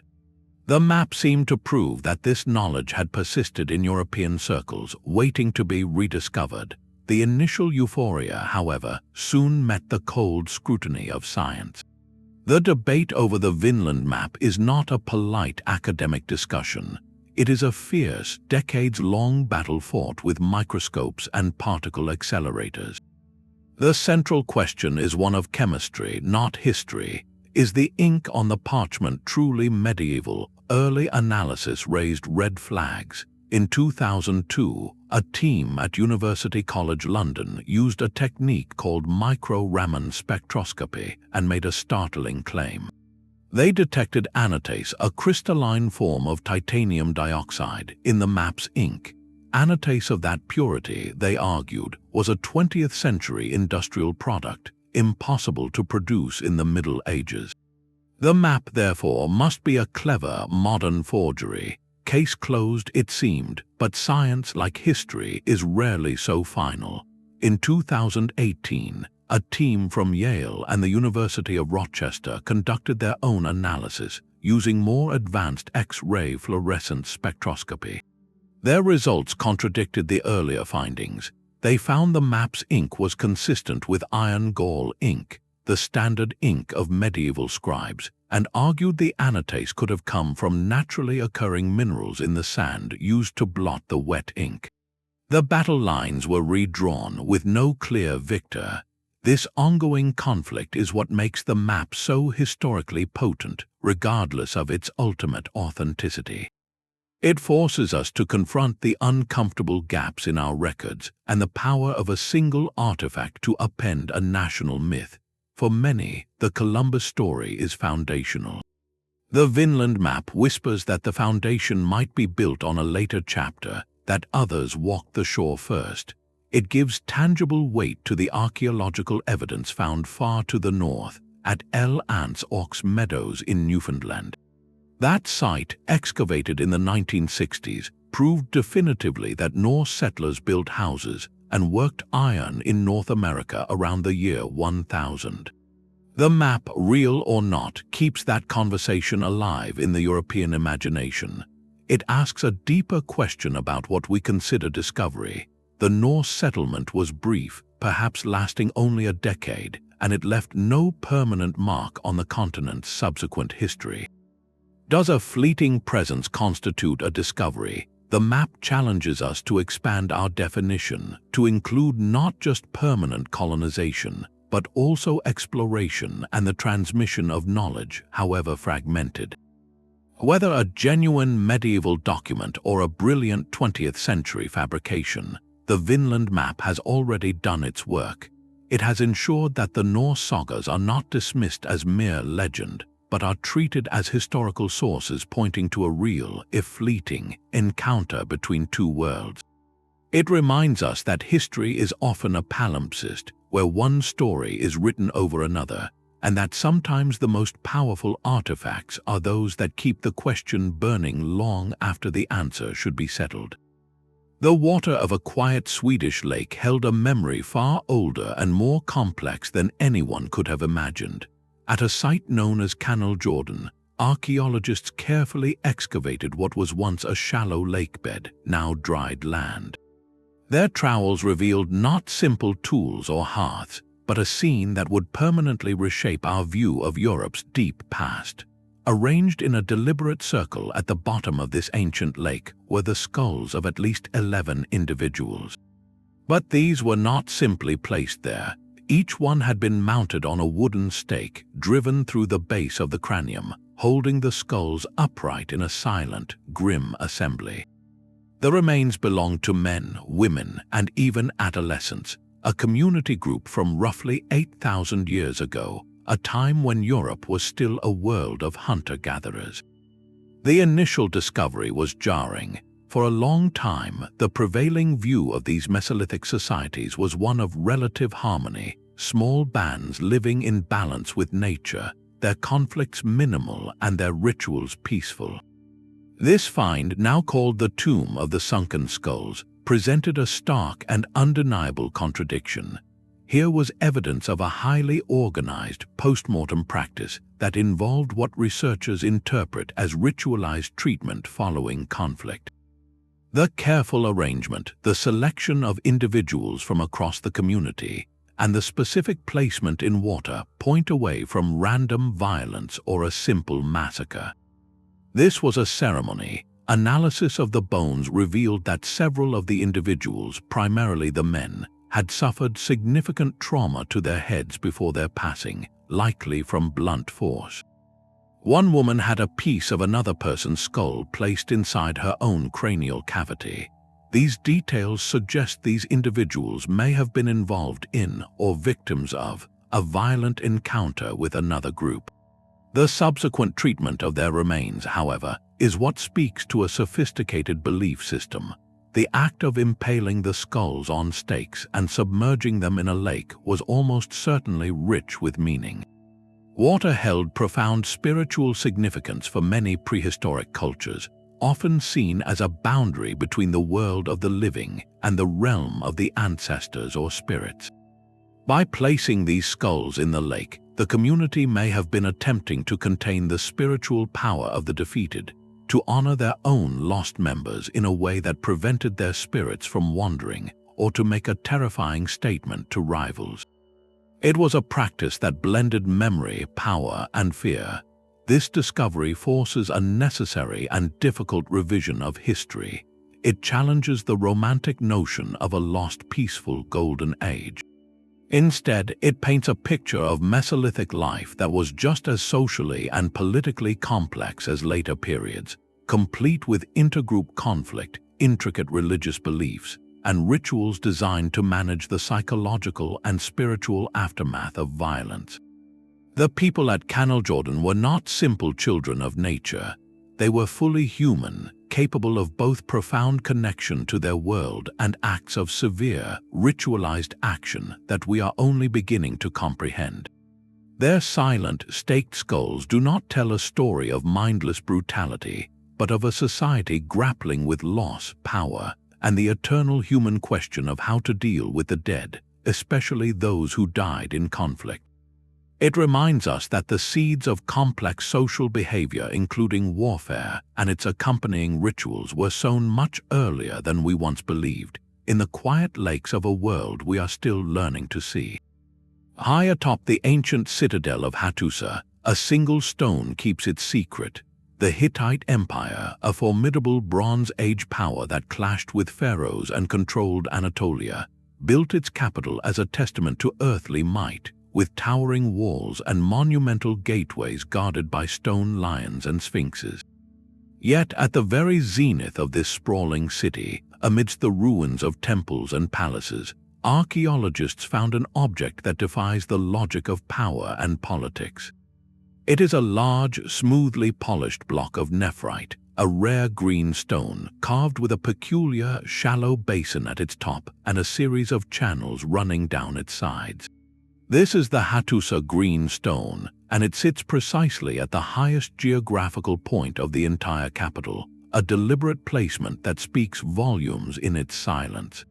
Its purpose is not recorded in the abundant cuneiform tablets found nearby, which detail laws, treaties, and inventories. It stands alone, a physical question mark carved in emerald-hued rock. The stone's very composition is the first clue to its importance. Nephrite is not native to the region.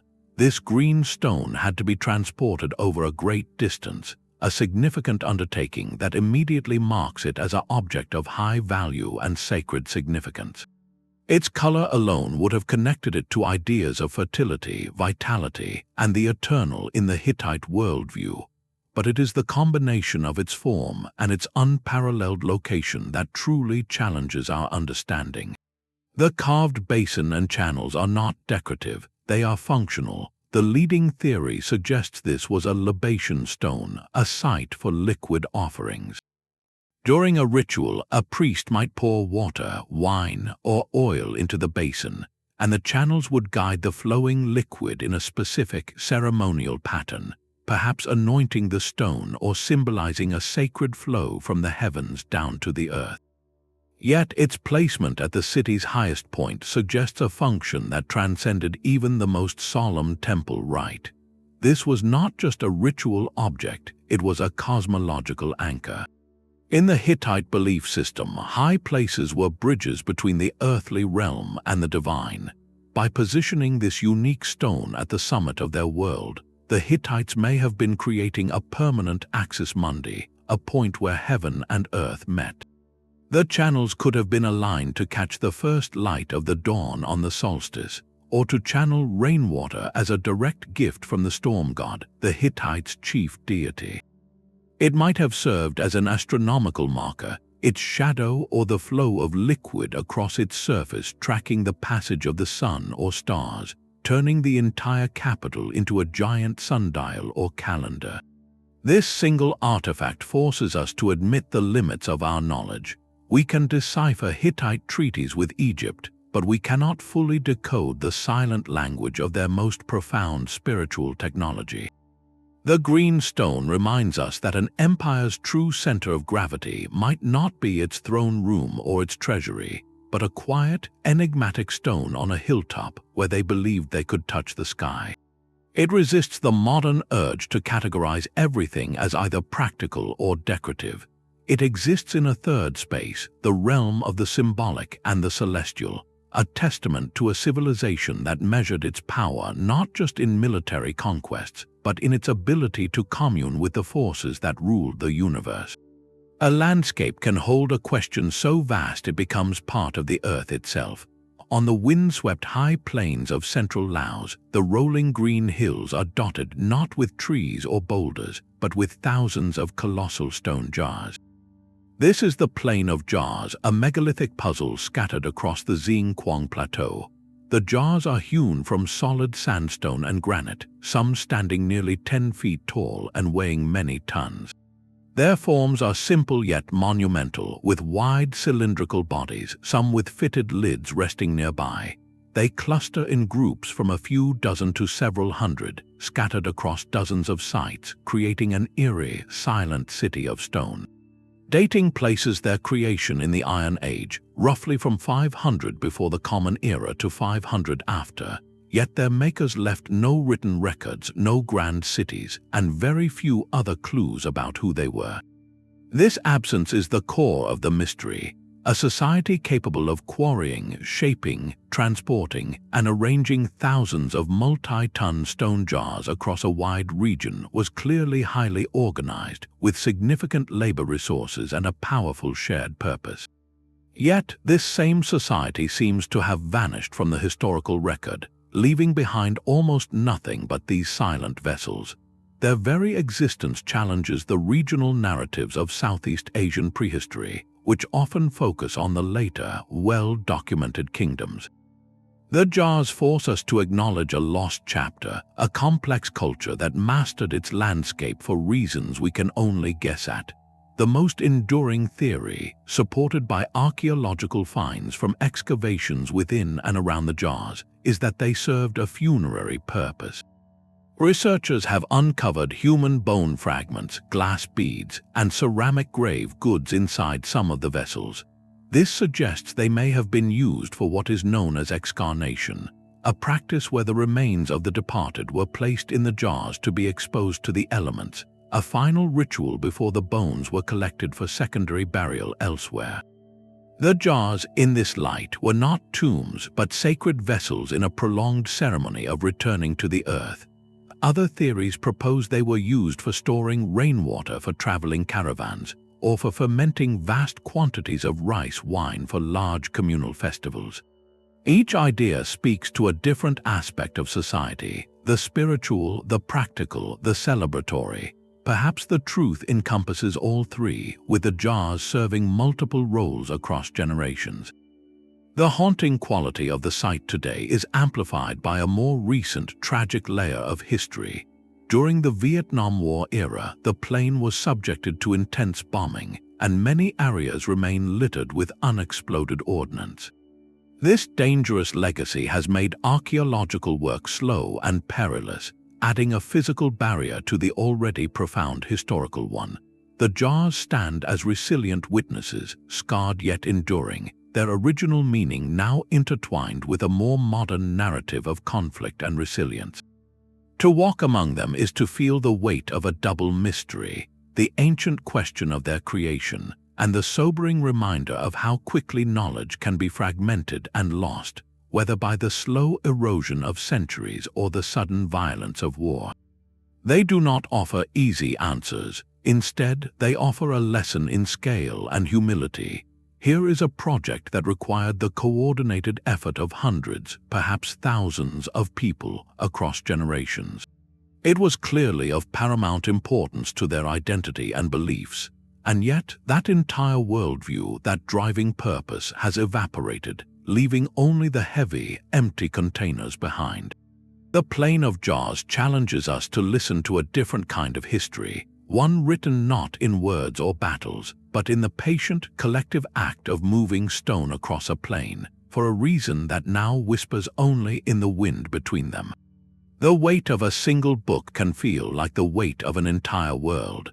In a vault in the National Library of Sweden rests a volume so massive it is said to have required the skins of 160 donkeys to create its pages. This is the Codex Gigas, the giant book, and its story is etched in ink and shadow. Crafted in the early 13th century within the walls of a Benedictine monastery in Bohemia, it is the largest surviving medieval manuscript on Earth, a leviathan of vellum standing 3 feet tall, nearly 20 inches wide, and almost 9 inches thick. To turn its pages is a physical act, a confrontation with a scale of ambition that borders on the superhuman. Its most famous feature is a chilling, full-page illustration on page 290. There, in vibrant colors, sits the devil himself. He is alone in a stark landscape, a crouching figure with clawed hands and feet, 2 short horns, and a face of greenish hue, staring out from the parchment with an unsettling vacancy. This image earned the book its popular nickname, the Devil's Bible, and sparked a legend that has eclipsed its true, more fascinating history. The tale, repeated for centuries, claims the Codex was the work of a single doomed monk. Condemned to be walled up alive for breaking his vows, he promised to create a book containing all human knowledge in a single night to atone for his sins. As midnight approached and the task proved impossible, he prayed not to God but to the fallen angel Lucifer, who finished the manuscript in exchange for the monk's soul, adding the devil's portrait as a signature. It is a perfect Gothic fable, a morality play about ambition and damnation, but the truth revealed by the book itself is in many ways more remarkable. The legend of a single night's work is impossible, but the reality of a single scribe is not. Paleographic analysis shows that the entire monumental text, from Genesis to the final pages, is written in one consistent, unwavering hand. The uniformity of the script, the lack of any discernible change in the writer's style or pressure across the years the project must have taken, is itself a kind of miracle. This was not a collaborative workshop effort, as was common for large liturgical books. This was the life's work of one anonymous monk, a testament to a lifetime of disciplined, devout labor.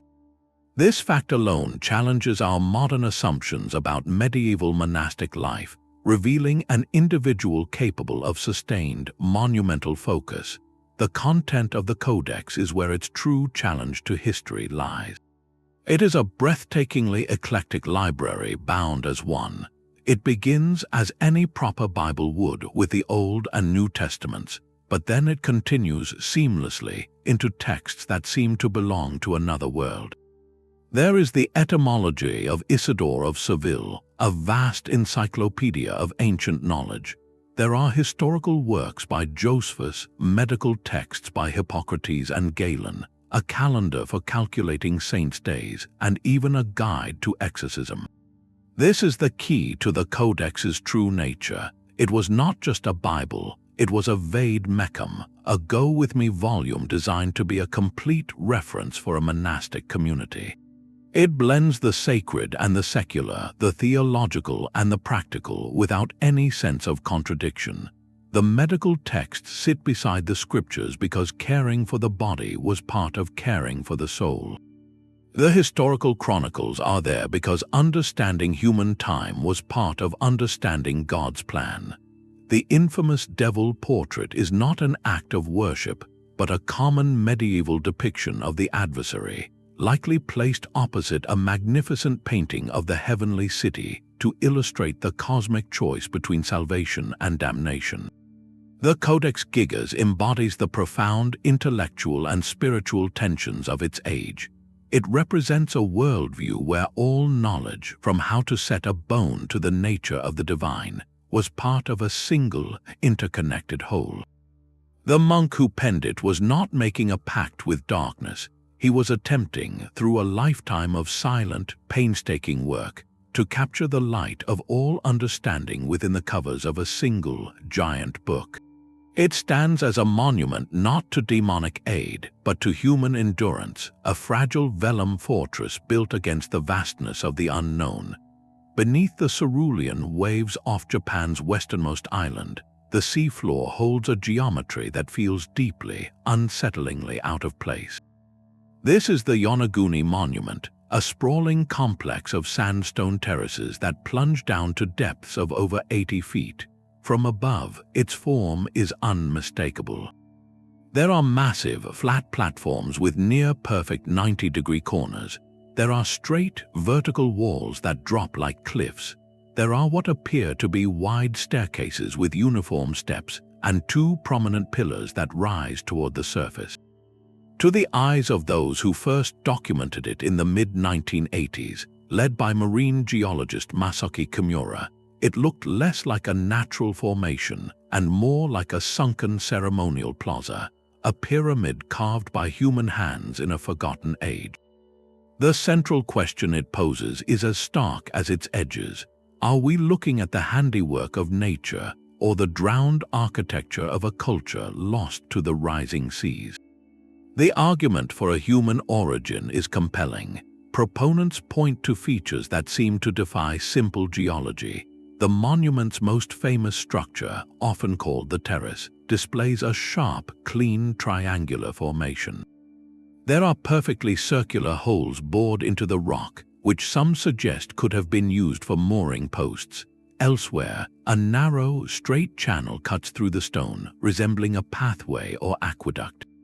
Most striking are the twin monoliths which appear to have been positioned, their faces bearing marks that look like tool grooves. If these features are artificial, the timeline becomes revolutionary. During the last ice age, when sea levels were much lower, this area would have been dry land, a coastal plain.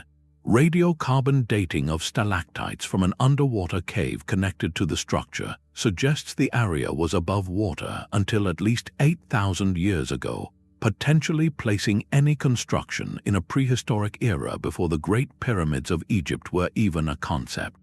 This idea suggests a sophisticated Pacific culture, perhaps a precursor to the Jomon people of Japan, capable of monumental stonework at a time when most of humanity was still in the hunter-gatherer stage.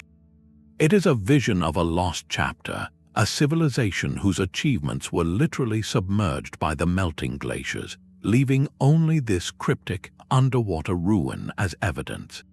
Mainstream geology, however, offers a powerful counter-narrative. Experts like Robert Schoch of Boston University, who has also dived the site, argue that the monument is a spectacular but entirely natural formation. The rock here is sandstone, which fractures along straight planes due to tectonic stresses, creating the sharp edges and right angles. The step-like terraces could be the result of differential erosion, where softer layers of rock wear away faster than harder ones, leaving behind what look like carved stairs. The apparent pillars and walls could be blocks that have simply broken away along these natural joint lines. The ocean itself is a relentless sculptor. Strong currents laden with sand can scour and polish stone into surprisingly regular shapes over millennia. In this view, the Yonaguni Monument is a masterpiece of natural architecture, a product of the immense forces of the earth, not the tools of ancient builders.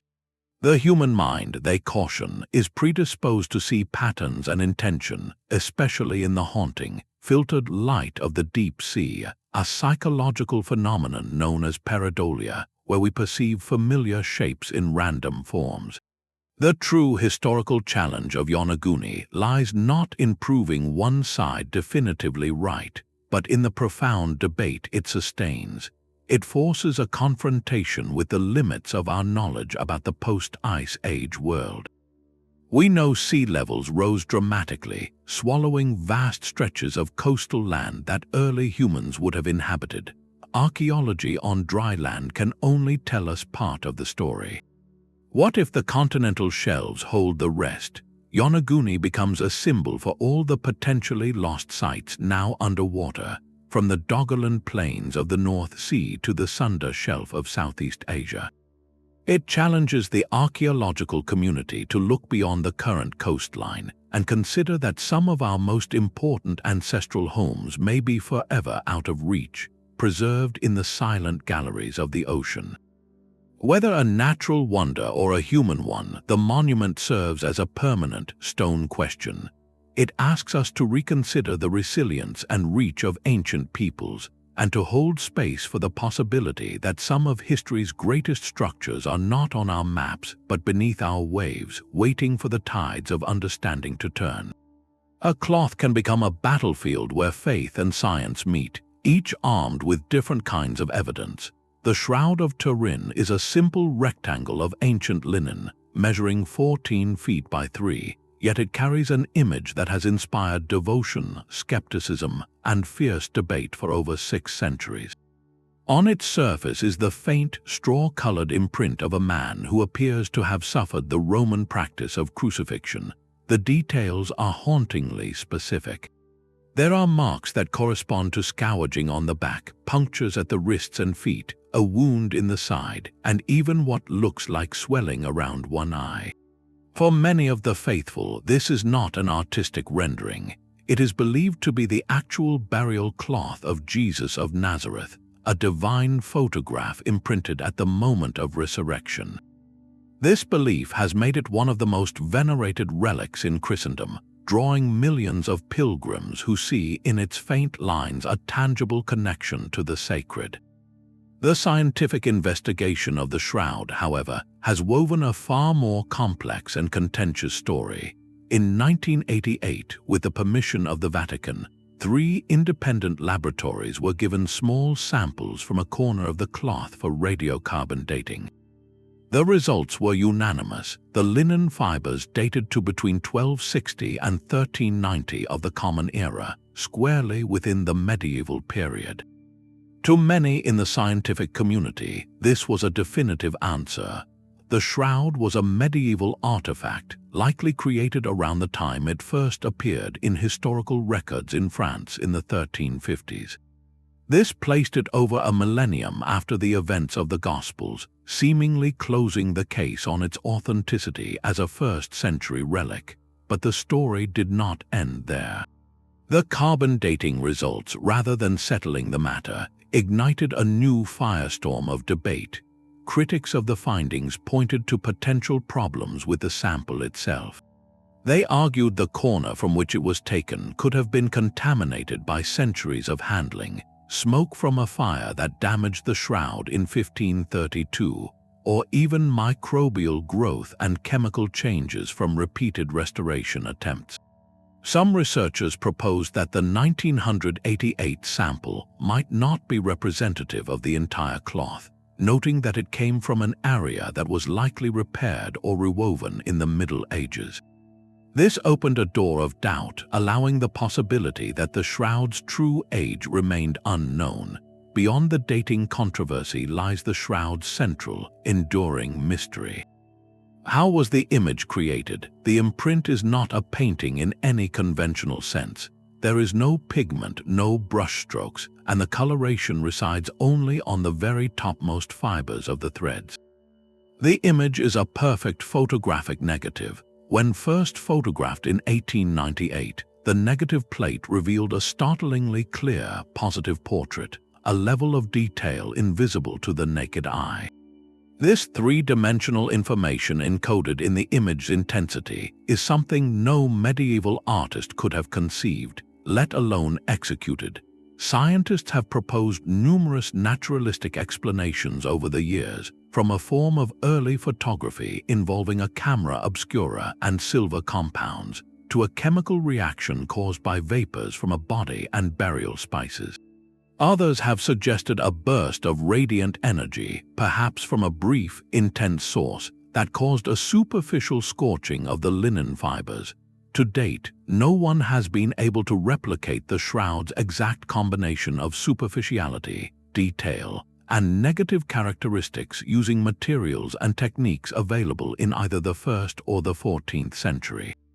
This inexplicable quality is what keeps the question alive, a stubborn scientific puzzle nestled within a religious icon. Regardless of where one stands on its origin, the Shroud of Turin's true power as a historical artifact lies in its role as a cultural mirror. It forces a profound conversation about the human relationship with the sacred. In the Middle Ages, the creation and veneration of relics were central to spiritual life. A physical object connected to a saint or biblical event was believed to carry a spiritual charge, a conduit for grace. If the shroud is a medieval creation, it represents an artifact of astonishing, mysterious craftsmanship, born from a deep, devotional impulse to make the divine present and tangible. It speaks to the medieval mind's desire to see and touch the story of faith. If it is from the 1st century, it stands as a silent, enigmatic witness to events that shaped the world. In either case, it transcends its own materiality. The shroud challenges the very boundaries we draw between object and belief, between empirical proof and spiritual truth. It asks us what we seek when we look for evidence of the sacred. Is it a date from a laboratory, or is it the power of an image to inspire reflection, compassion, and a sense of connection across centuries? The linen rests in its darkened case, a faint impression on cloth that has become an indelible imprint on history, forever holding the tension between what can be tested and what can only be felt. Sometimes the most compelling mysteries are not found in ancient soil, but in the cold, dark data of modern technology. In the summer of 2011, a Swedish ocean exploration team was conducting a routine sonar survey of the Baltic Sea floor. As their equipment painted a picture of the murky depths, an image resolved on their screens that defied all expectation. Resting on the seabed, over 250 feet below the surface, was a near-perfect disk, roughly 60 meters in diameter. But this was not a smooth plate. The sonar return showed a distinct raised central structure and a long, trailing furrow behind it, as if the object had skidded to a halt. To the stunned crew, and later to the world when the image went viral, its silhouette bore an uncanny, almost playful resemblance to a certain famous starship from science fiction.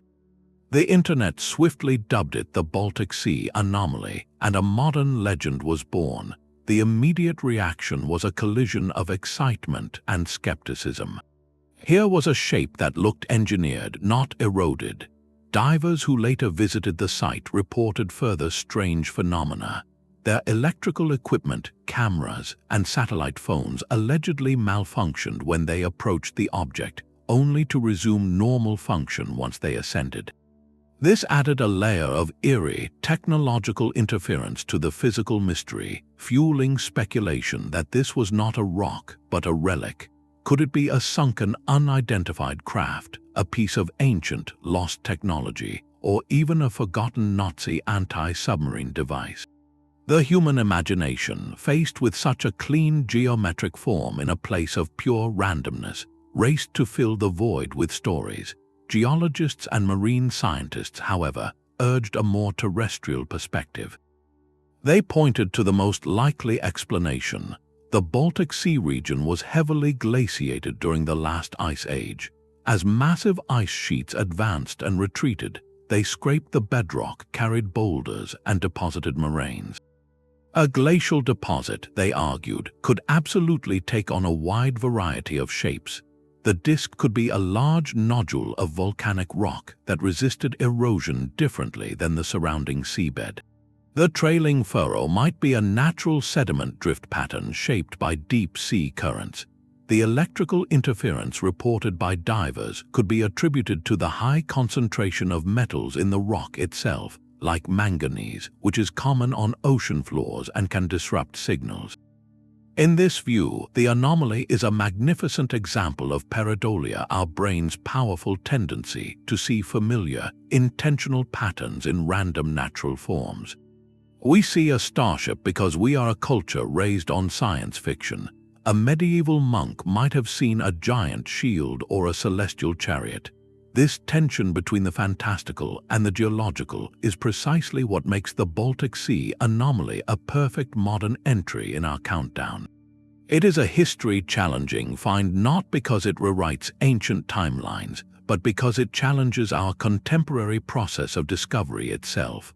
Born from digital sonar and spread across the global internet, it represents a new kind of archaeological mystery, one where the artifact is primarily a data point, a ghost in the machine. It shows that even with our advanced mapping technology, the ocean floor remains a canvas for profound ambiguity. We can map every contour, but we cannot immediately map meaning onto what we find. The anomaly forces a humbling admission. Our tools have become so powerful that they now reveal wonders faster than we can explain them. It underscores a timeless truth about human curiosity. We are drawn to the outlier, the shape that does not fit. It is less important whether this particular object is a spaceship or a stone. What matters is the spark it creates. It reignites the essential question that drives all exploration, from the deepest sea to the farthest star. In a universe of infinite forms, how do we recognize the signature of another intelligence, or even of our own forgotten past? The silent disk on the Baltic floor offers no verdict. It simply rests there, a Rorschach test in rock and sediment, reminding us that the final frontier is not just space, but the uncharted territory of our own interpretation. The limestone bedrock of Malta holds a different kind of memory, not in towering temples but in the very ground you walk upon. Known locally as the cart ruts of Malta, these are not faint scratches but deep, parallel channels carved with astonishing precision into the island's stone surface. They cluster most famously at a site called Misragar il-Khaber, a sprawling, rocky plateau where the grooves crisscross in a bewildering, tangled network that looks for all the world like a fossilized railway yard from a forgotten age. The ruts are typically around 8 to 15 centimeters deep, but some plunge to nearly 60 centimeters with a consistent width that could accommodate a small cart's wheels. They run in straight lines for impressive distances, sometimes converging, sometimes diverging, and often disappearing abruptly at cliff edges or into the sea, suggesting the landscape has changed dramatically since their creation. Dating these features is notoriously difficult, but their association with nearby megalithic temple sites places their likely origin in the Bronze Age, over 4,000 years ago. This simple fact launches the central mystery: what civilization with what technology invested such immense communal effort into scoring these permanent highways into solid rock, and what were they moving that required such a permanent solution? The most intuitive theory is the one that gives the ruts their common name. They were created by repeated journeys of wooden carts or sledges, loaded with massive stone blocks for temple construction or agricultural produce. The constant friction of wooden runners or wheels on the soft limestone, possibly aided by abrasive sand or water used as a lubricant, would have gradually worn down these precise dual tracks over generations of use. This explanation paints a picture of organized, repetitive labor, a daily grind of logistics that supported the island's more visible spiritual achievements. The temples did not build themselves. These grooves could be the literal tracks of that effort, the mundane reality behind the majesty. Yet, this practical explanation soon meets complications upon closer inspection. Some of the ruts run in pairs that are spaced too narrowly for any practical cart, while others are spaced so widely they would require an axle of impossible length. Many grooves run straight up and down steep inclines where a laden cart would be uncontrollable, and they often end at sheer drop-offs, which makes no sense for a transportation route. Most puzzling are the complex junctions where ruts intersect and merge in ways that resemble a switchyard, suggesting a system of traffic management far more sophisticated than a simple path from quarry to building site. These peculiarities have fueled alternative interpretations that challenge our assumptions about prehistoric land use. Perhaps these were not for carts at all, but for something else entirely. One compelling theory suggests they were part of an ancient irrigation or water distribution system, channels cut to guide precious rainwater to fields or cisterns in this arid climate. Another, more speculative idea ties them to a form of ritual procession, where sacred objects or icons were ceremonially pulled along these predetermined, sanctified tracks during religious festivals, physically etching the community's spiritual pathways into the earth itself. The ruts resist a single, neat answer because they likely served multiple purposes across centuries. A groove cut for a ritual procession might later be repurposed for moving stone.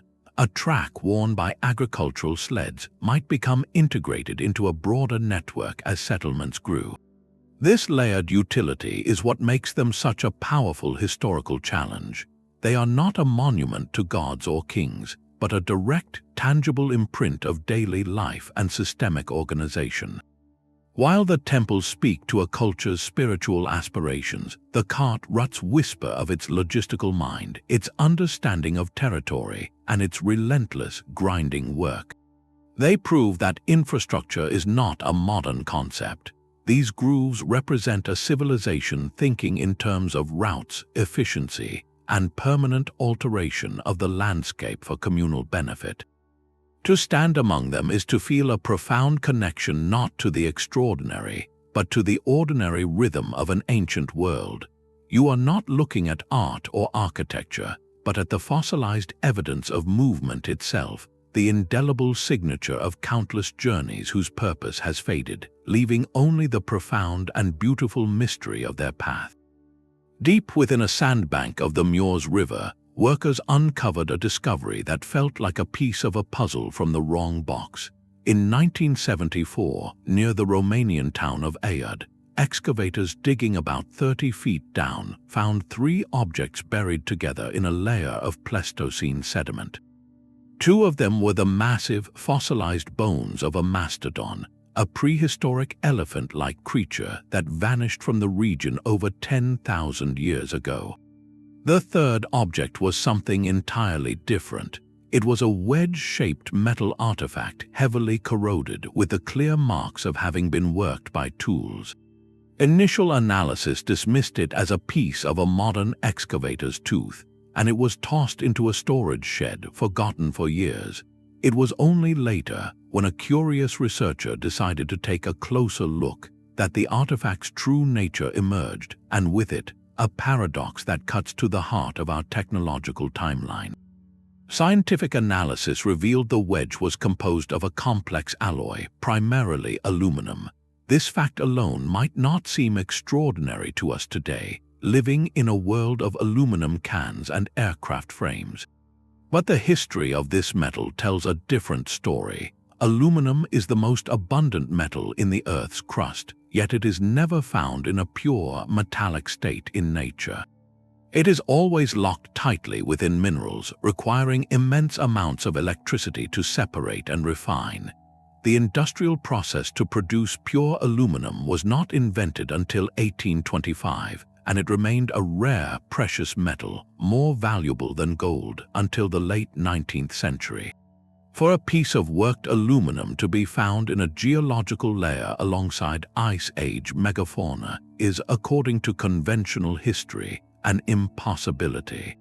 It would mean that someone, tens of thousands of years before the pharaohs, possessed not just the knowledge of metallurgy, but the advanced industrial capacity to perform electrolysis or some other unknown method of extraction. This artifact, now known as the Aiud Wedge, instantly joined the ranks of the most perplexing ooparts or out-of-place artifacts. Like the London hammer, it presents a stark physical contradiction. The established narrative of human progress tells us that metalworking followed a clear sequence. First came copper, then bronze, then iron, with aluminum being a crowning achievement of the modern industrial age. The wedge, if its context is to be believed, scrambles that sequence completely. It suggests a flash of technological sophistication in a deep, dark age, a spark of knowledge that appears, leaves a single, enigmatic trace, and then is lost for millennia. This is the core of its challenge. It forces a difficult choice between two equally radical conclusions. Either the archaeological context is misleading, perhaps the wedge fell into that ancient layer much later through some geological disturbance, a phenomenon known as intrusion, or our understanding of prehistoric human capability is profoundly incomplete. The debate that surrounds the Aiud Wedge is a microcosm of the struggle between orthodox science and anomalous evidence.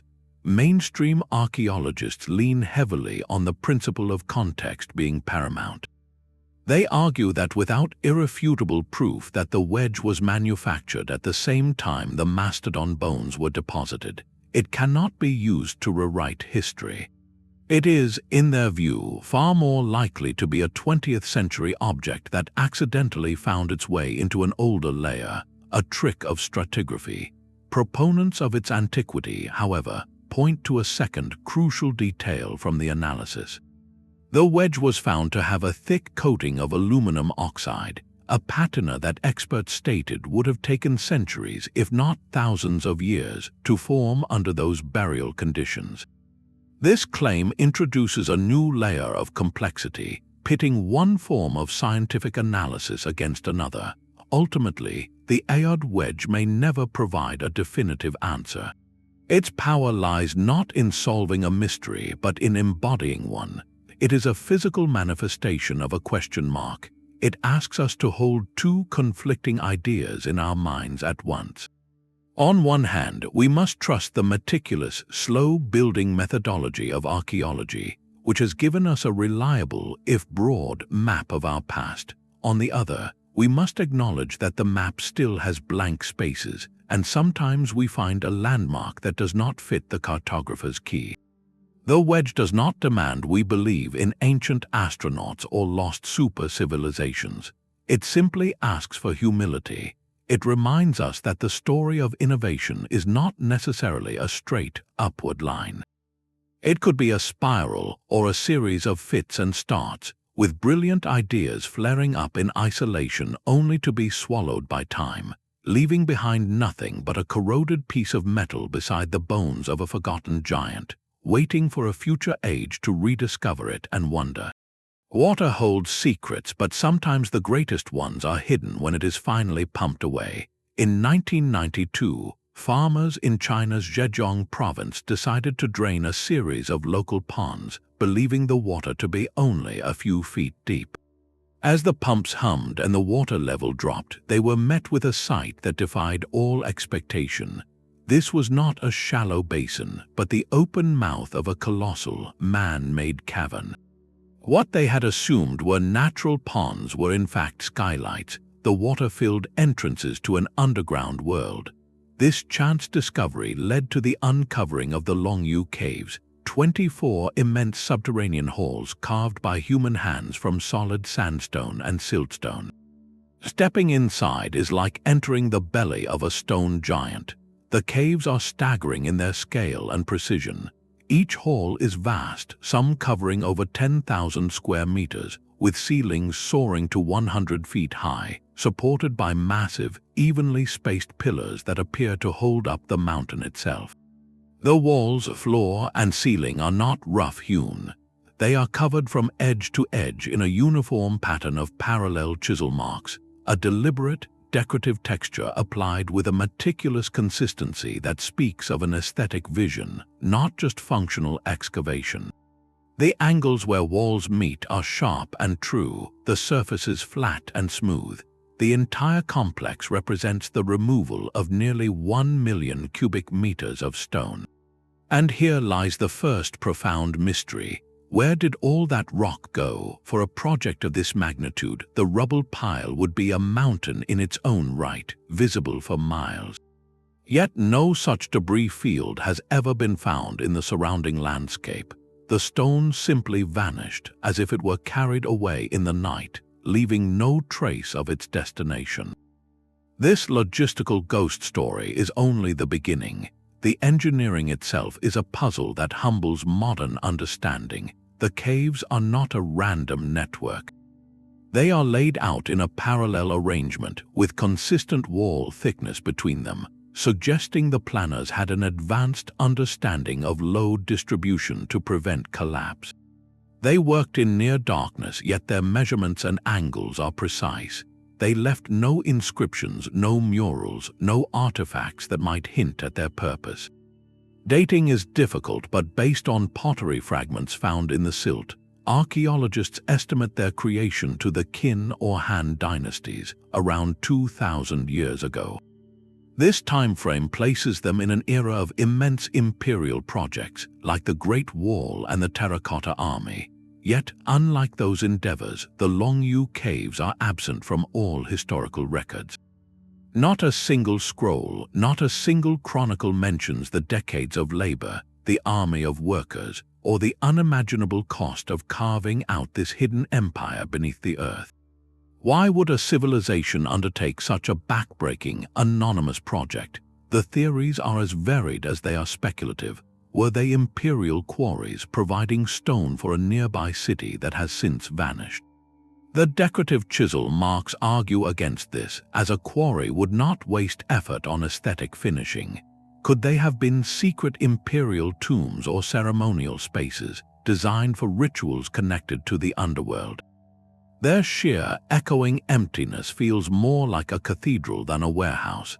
Some researchers note the acoustic properties of the chambers, suggesting they may have been used for sound-based rituals or meditation. Others see potential astronomical alignments, though evidence remains thin. The most haunting possibility is that we may never know. The caves stand as a monument to a collective act of will so complete that it erased its own reason for being. They challenge the very notion of how we define a civilization's legacy. We are accustomed to history that proclaims itself pyramids that pierce the sky, armies of clay standing guard, walls that snake across mountains. The Longyou Caves are history that whispers. They represent a different kind of ambition, one turned inward, seeking not to dominate the horizon but to shape the darkness below. They force us to consider that some of the greatest human endeavors may have been meant not for the eyes of the living or even the gods, but for the earth itself, a permanent, secret offering whose meaning was buried with its creators. In their silent, polished halls, we hear only the echo of our own questions, a reminder that the past keeps its deepest secrets not in what it built, but in why it chose to build in shadows. A clock ticks not in seconds but in generations, and its hands are written in our very cells. For decades, the story of how our species spread across the globe followed a familiar rhythm. Modern humans, Homo sapiens, emerged from Africa around 60,000 years ago, moving steadily across Eurasia, reaching the distant shores of Australia perhaps 50,000 years in the past. This timeline felt logical, a measured pace of exploration. Then, a team of archaeologists and geneticists began to listen to a much older, deeper rhythm echoing from a place called Majidbeb. This rock shelter in northern Australia's Kakadu region is not a grand monument. It is a humble overhang of sandstone, but the floor beneath it holds a stratified diary of human presence. The deepest layers, carefully excavated, yielded a treasure trove of ancient tools, finely crafted stone axes with polished edges, grinding stones, and ochre crayons used for art. When scientists applied the most advanced dating techniques to the sediment surrounding these artifacts, the numbers were staggering. The evidence pointed to a human arrival at least 65,000 years ago. This was not a minor adjustment. It was a 15,000-year leap backward in time, a radical recalibration of the entire human journey. The implications ripple outward like a stone dropped in a prehistoric pond. First, it reshapes the map of migration. If people were in Australia 65,000 years ago, they had to have left Africa much, much earlier, perhaps as early as 75,000 years ago. This suggests multiple waves of migration out of Africa, or a single, earlier exodus that we are only now beginning to trace. The journey itself becomes a story of breathtaking audacity. To reach the ancient continent of Sahul, which then joined Australia, New Guinea, and Tasmania, these early people had to cross a significant maritime barrier. Even at lower sea levels, the voyage required crossing at least 90 kilometers of open ocean, visible from one island to the next. This was no accidental rafting. It was a deliberate, planned sea voyage, undertaken by people who possessed the cognitive ability to build watercraft, navigate by the stars, and carry with them the resources and social organization needed to colonize a new world. It proves that sophisticated abstract thinking, complex language, and advanced technological planning were fully developed in the human mind tens of thousands of years earlier than many models assumed. The genetic evidence gathered from modern Aboriginal Australian populations provides a powerful, independent line of confirmation. Studies of mitochondrial DNA and whole genomes reveal that Aboriginal Australians represent one of the oldest continuous civilizations on Earth, with ancestry that can be traced back to that initial arrival period. Their genetic clock ticks in harmony with the stones of Majidbeb. This discovery does more than push back a date. It fundamentally challenges a Eurocentric perspective of human development and dispersal. For a long time, the cognitive Great Leap Forward was often associated with the cave art of Europe from around 40,000 years ago. The evidence from Australia quietly dismantles that idea. It shows that on the other side of the world, at the same time or even earlier, humans were engaging in equally complex behavior, crafting specialized tools, using pigments, and mastering a new ecosystem. They were not latecomers to the party of modernity. They were among its earliest hosts. The legacy of this find is a profound respect for resilience and continuity. It means the cultural traditions and deep knowledge systems of Aboriginal Australians are founded on an epic saga of survival that spans well over 2,000 generations. Their connection to the land is not merely spiritual or historical in a vague sense. It is a literal, unbroken thread reaching back to the very first footsteps on that ancient shoreline. The silent tools in the Majidbeb shelter are more than artifacts. They are anchors for a timeline, pulling our understanding of human courage, ingenuity, and dispersal into a deeper, more awe-inspiring past. They remind us that the story of humanity is not a single, slow march, but a series of bold voyages into the unknown, undertaken by ancestors whose minds were as vast and capable as the oceans they crossed. Across these 30 glimpses into the past, a single, unifying truth comes into focus. The story of humanity cannot be drawn as a simple arrow of progress from primitive to advanced. It is a vast, intricate tapestry, woven from threads of brilliance that appear, vanish, and reappear in different colors across time and space.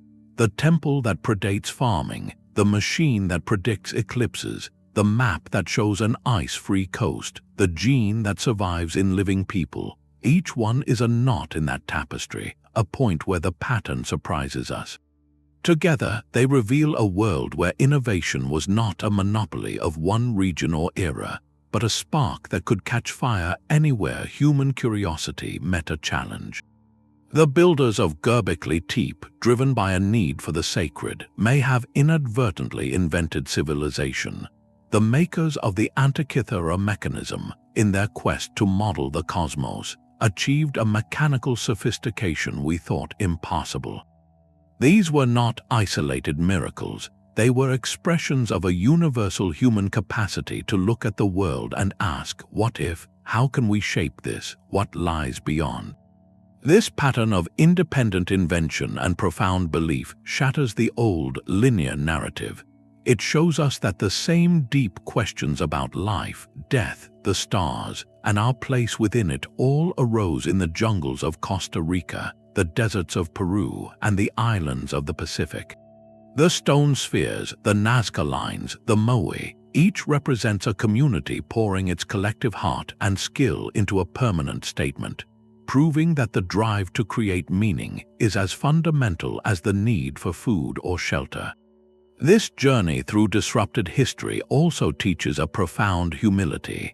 Every answer we pull from the ground seems to birth a dozen new questions. Deciphering the Rosetta Stone unlocked the voice of Egypt, but it also revealed the complexities of its long decline. Finding the tomb of the sunken skulls gave us undeniable evidence of ancient conflict, but it also showed us the intricate, spiritual rituals that surrounded it. We meet the Denisovans through a sliver of bone, only to realize we carry pieces of them within us, a ghost in our genetic machine. The past refuses to be solved. It is a conversation, an ongoing dialogue where each discovery is less a period and more a comma, leading us onward. Perhaps the greatest correction these finds offer is to our perception of our ancestors. They were not simple people waiting for history to happen to them. They were navigators who crossed oceans without charts, engineers who fitted multi-ton stones without mortar, and astronomers who mapped the heavens without lenses. They were deeply interconnected, trading ideas, genes, and goods across continents we once thought were separate worlds. The Roman coin in the Americas, the African plants in the Pacific, the Asian ancestry in the Americas. These are the fingerprints of a species always in motion, always reaching. To look at these 30 challenges to the history books is not to see a collection of oddities. It is to witness the resilience and creativity of the human spirit across millennia. It is an invitation to look at the world with wider eyes, to understand that our current moment is just one frame in a very long film, and to approach the silent stones, the buried cities, and the ancient codes not with condescension but with respect. For in their stubborn silence they are still speaking, reminding us that the only constant in human history is our endless, surprising capacity to wonder, to build, and to reach for what lies just beyond the edge of the known. The final artifact is not in a museum or buried in the earth. It is the story itself, still unfolding in every laboratory and excavation trench. History is not a book with a finished final page, but a living manuscript where every generation gets to write a new line, sometimes with a trowel, sometimes with a strand of ancient DNA. The 30 keys we have explored do more than unlock forgotten rooms. They remind us that the house of history has no final blueprint. For every door we open, a corridor stretches ahead, lined with more doors. This is the true gift of these discoveries. They do not just give us answers. They restore our sense of wonder. They ask us to hold our certainties lightly and to approach the past not as a solved puzzle, but as a grand, ongoing conversation across millennia. The real challenge is not to the history books alone, but to us, the readers. Will we listen with open minds when the ground offers up its next contradiction? The next world-altering piece of evidence might not be a golden mask or a stone colossus. It could be a pollen grain in a sediment core, rewriting the story of a climate collapse. It could be a new algorithm applied to satellite imagery, revealing a lost city beneath a jungle canopy. Or it could be a child's toy in a humble village, speaking volumes about daily life in an empire we only know from its palaces. The tools change, but the quest remains the same, to understand who we are by learning who we were. So as the screen fades and you return to your world, carry this thought with you. The greatest archaeological site is all around us. It is the layered landscape of human experience, and we are all, in a way, its excavators. Every time we question a long-held assumption, every time we look at an old story with fresh eyes, we are participating in that great work. The next chapter is yours to write. What forgotten clue do you think is waiting to be found, and what story do you hope it will tell? Share your ideas below, and if you have enjoyed this journey through the echoes of time, subscribe for more explorations into the mysteries that shape our world.